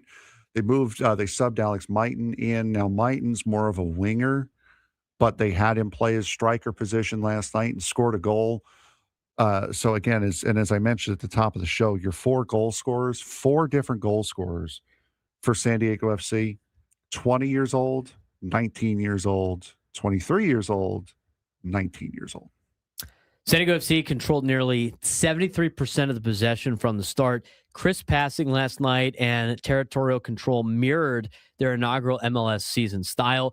Goals, however, were missing, and that left the door open. But after Pumas struck first last night, it was the breakthrough. Manu Duas, and the 68th minute, rose above the defense on a perfectly delivered Anders Dreyer corner. Then you had David Vasquez, who nodded a goal, nearly identical sequence to the Dua Anders Dreyer. This time it was from Wilson Eisner corner. And then got the little Vasquez celebration, the knee slide, fireworks, roar of the crowd. I mean, that was like a collective exhale from the faithful down there and the supporters group, of San Diego FC, knowing that, all right, we got the lead, but then the floodgates open. Alex Minkton in the 81st minute followed up a Vasquez header saved by Keylor Navas. And then Luca Bombino in the 86th minute finished the blitz with a clean straight-on strike. Final 18 minutes, total control, total confidence, and total collapse for Pumas, who, as you mentioned, Frank, were on the field for a long time in disbelief of what had happened. They had not gotten out of the locker room for at least 2.5 hours after the match was over. I'm looking, somebody asked in the chat, Fridge Watcher, I think, asked in the chat what the final stats were, because Fox Sports 1 did not show it. Remember, Pumas is supposed to be a Liga MX giant. Okay, so Pumas is a historic club. They have a great lineage. This is not supposed to be an easy game for San Diego FC. San Diego FC last night won in shots 19-1. Shots on goal 6-1. Possession 73% to 27%. One offside for Pumas, none for San Diego FC. 10 corners for San Diego FC. Pumas did not have one. That is pure, utter domination in all factors of the contest. Mikey Vars' patience paid off. Emphasized persistence, ball movement, trust in the system. Adjustments after halftime improved finishing and spacing in the box. You saw that in the second half. Set piece was very decisive last night, Frank. Yeah, absolutely. And they had a couple of deep crosses in. The goal, the cross by Dreyer that set up, I believe it was Mighton's tap-in goal on the far side was great. We've seen Juan Ruiz talking about it in the chat. Eisner's setup for the Vasquez goal was also incredible. I mean, this is the beautiful style of play that you want to see out of this team. And again, just completely dominating possession in the game. And show the depth that they had too. Yeah. 4 different goal scorers. Goals came from multiple areas and roles. 2 of them not subs. A single focal point. And by the way, not a single goal by Anders Dreyer. Nope. He had a couple of. I think he had 1 assist, if I'm mistaken, but that was it. Pellegrino wasn't involved in it much. Ingvartsen wasn't really involved much. Which again, that's going to be a big focal point, I think, this year for San Diego FC. You want to see your strikers get more involved. Your actual striker get involved a little bit more. That was their big problem last year. They couldn't find a striker, and the second they found one, they lost him to the Philadelphia Union. So I want to see what San Diego FC can get out of Ingvartsen if he is, in fact, going to be their number 9 this year. What does last night mean going forward? Well, they have a massive advantage heading to Mexico City. A 4-1 aggregate lead dramatically a 4-1 aggregate lead dramatically shifts pressure onto Pumas now. In order for San Diego FC to lose this particular round, it's got to be a 3-0 victory, if I'm not mistaken, by Pumas, because away goals that are valued more. If San Diego FC scores 1 goal in their next game, they're pretty much a lock unless the floodgates open in Mexico. You just can't lose by 3. That's really all you're looking at right now. You cannot lose by 3. Proof of concept. San Diego FC's possession-heavy style works not just in MLS, but on the continental stage. And here's a lingering question for you, Frank. Can San Diego FC start faster and avoid chasing games against elite competition? That's something that's going to be answered over the next course of the beginning part of this season. I don't remember them starting off too slow last year, if I'm honest. I mean, they came out like a house of fire last year. I mean, and you're starting the MLS season off at home February 21st, which is a Saturday, against Montreal. That's going to be a very winnable game. St. Louis City, you handled them very well last year. Sporting Kansas City, Dallas, you have a rather favorable start to the season next year if you're San Diego FC. Really, the first game you're really looking at is, oh God, this might actually be a little bit of trouble here, is their game at home against Minnesota United, but that's not until April 11th. So they got some time to really settle in and find some momentum and find their legs this year. They had a great start to the season. A big win last night for San Diego FC, 4-1 victory over Pumas UNAM. When we come back, this is a big game on Sunday, Super Bowl. Finally give you a preview of that on a Wednesday as we finish up the show on the Braden Surprenant Show, San Diego Sports Station 97 through the Fan.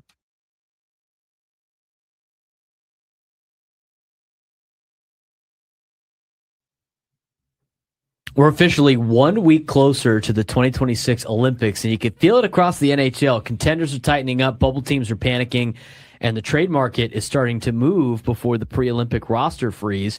Islanders dealing inside the Metro, adding Carson Soucy from the Rangers and Palat from the Devils. That's not a rebuild move. That's a team saying, we're in this thing right now. And with February looming, the NHL schedule loaded with measuring stick games that are going to tell us who's real and who's fooling themselves. You are the local Islanders fan.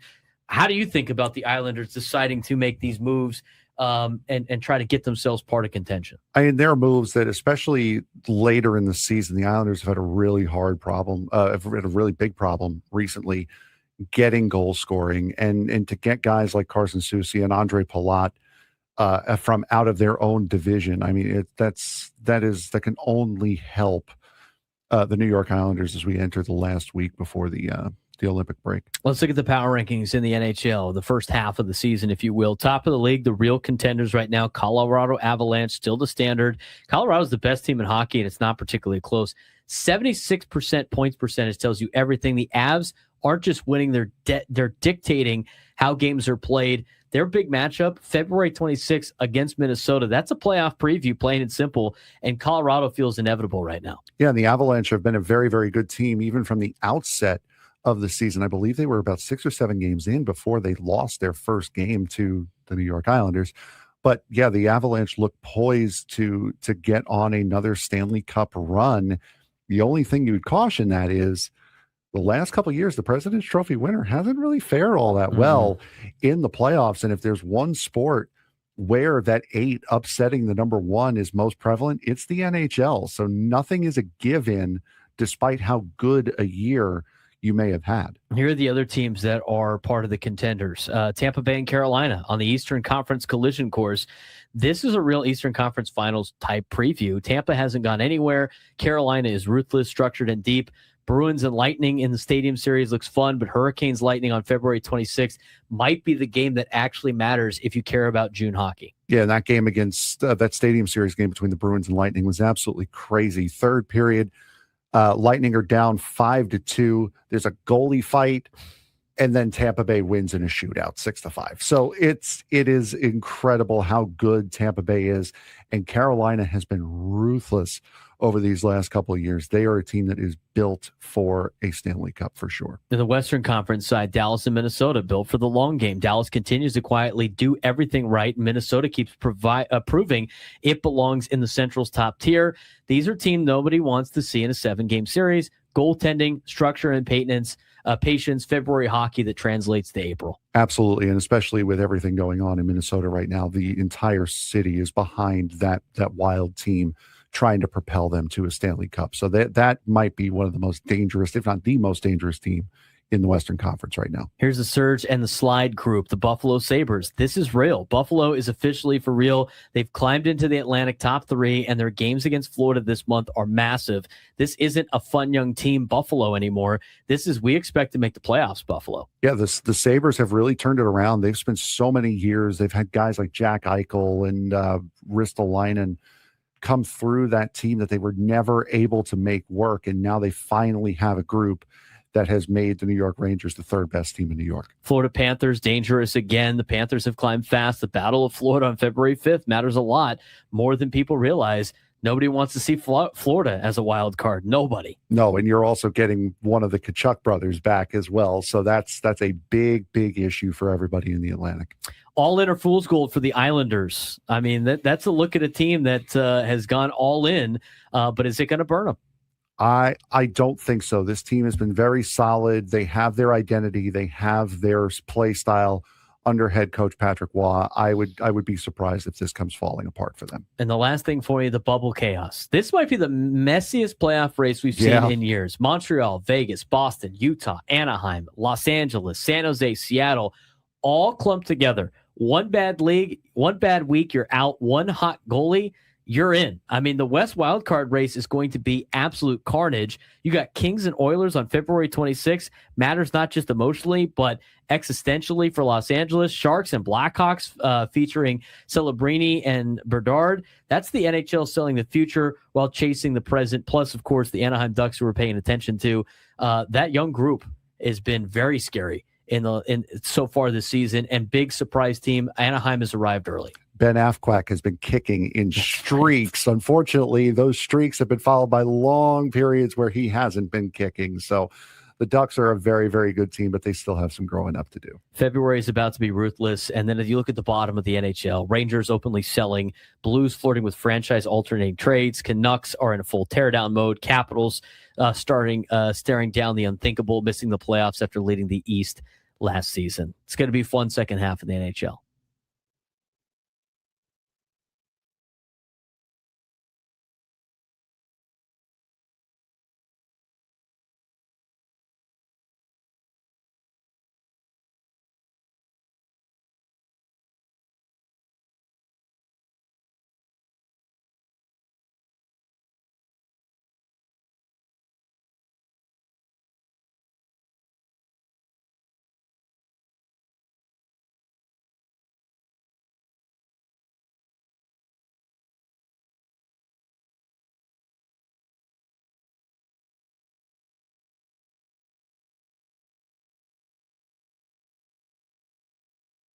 Final segment of the Braden Surprenant Show. We're live here in the Bill House Studios in beautiful San Diego, California. What a beautiful February day.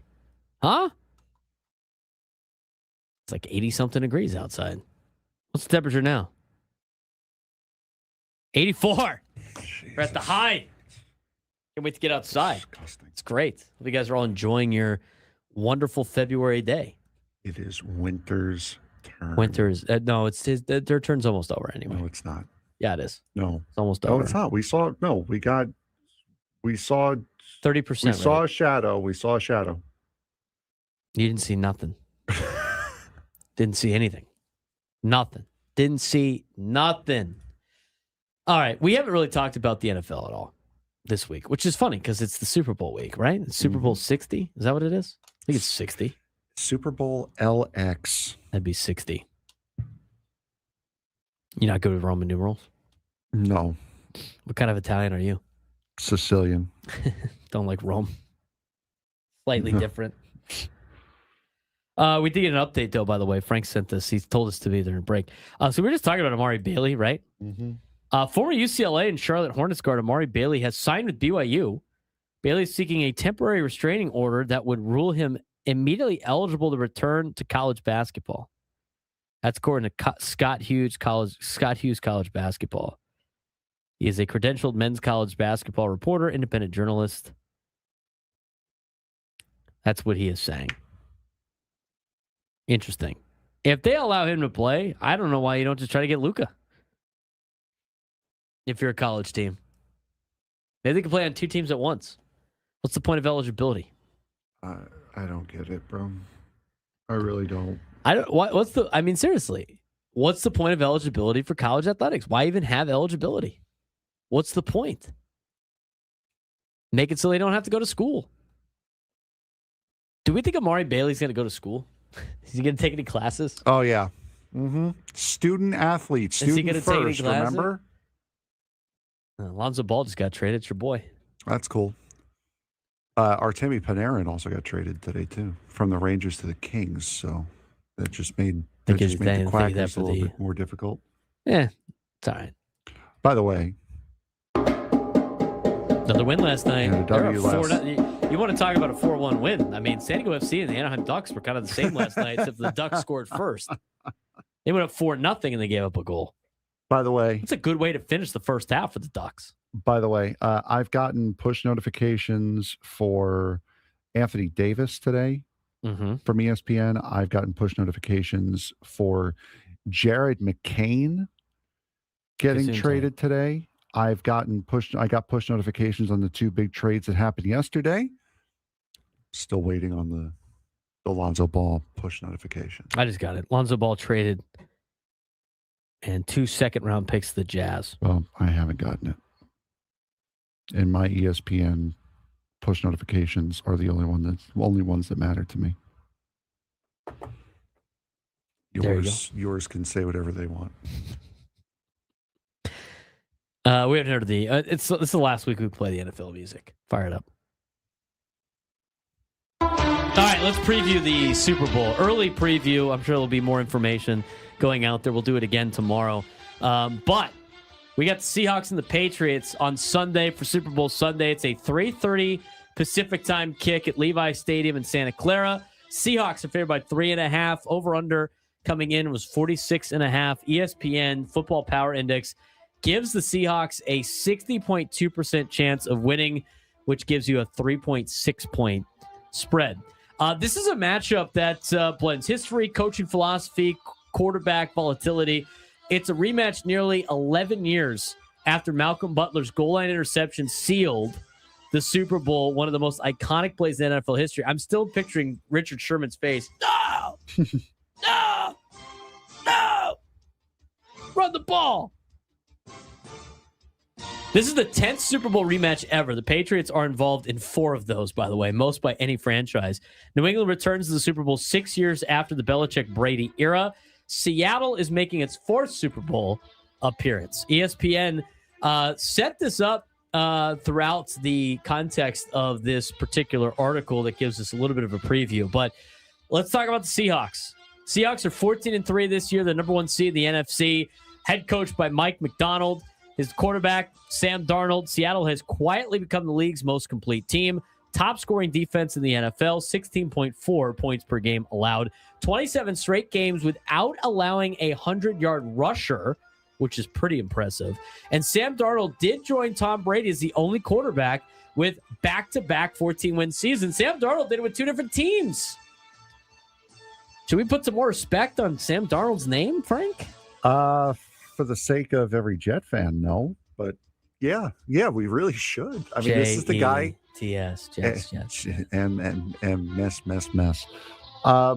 But yeah, Sam Darnold has completely revitalized his career. I mean, he is the guy coming out of USC that everyone thought he was going to be when he got drafted now. First USC quarterback to make it to the Super Bowl. I can't believe that. Yeah, that's a number, yeah. Mid-season pickup of Mount Carmel product, Rashid Shaheed, added some explosiveness to the offense and the special teams. It's a big game changer playmaker for the Seattle Seahawks, especially with his elite speed. Turnovers. Here's the concern for the Seahawks. They have 28 giveaways, second most in the NFL. Sam Darnold led the league with 20 turnovers himself. Zach Charbonnet has been lost to an ACL injury, and Sam Darnold is playing through an oblique injury. That is the extent of the worries for the Seattle Seahawks, though. It's not an extensive list against the New England Patriots. Now let's talk about the Patriots. Yep, now we talk about the Pats. 14-3. Number 2 seed in the AFC. Head coach Mike Vrabel. Quarterback is Drake May. This is one of the fastest turnarounds in NFL history, by the way. They went 4-13 last year, and they're now in the Super Bowl in one season. They're the 6th team ever to reach the Super Bowl after 5 or fewer wins the year before. First division title since the Brady era, 2009 to 2019. Drake May. He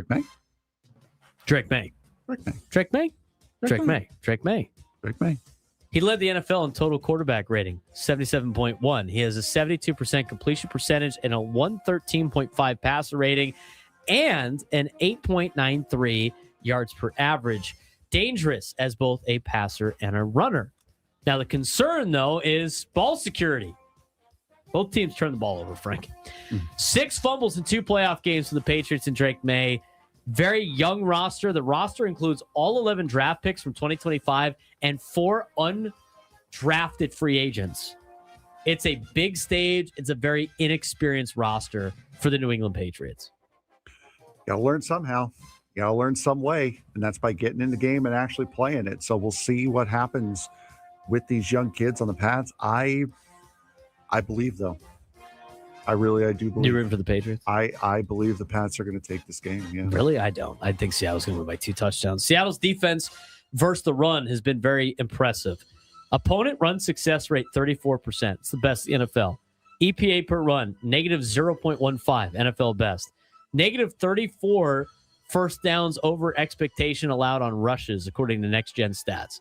What does that mean, Frank? You can't run the football in Seattle.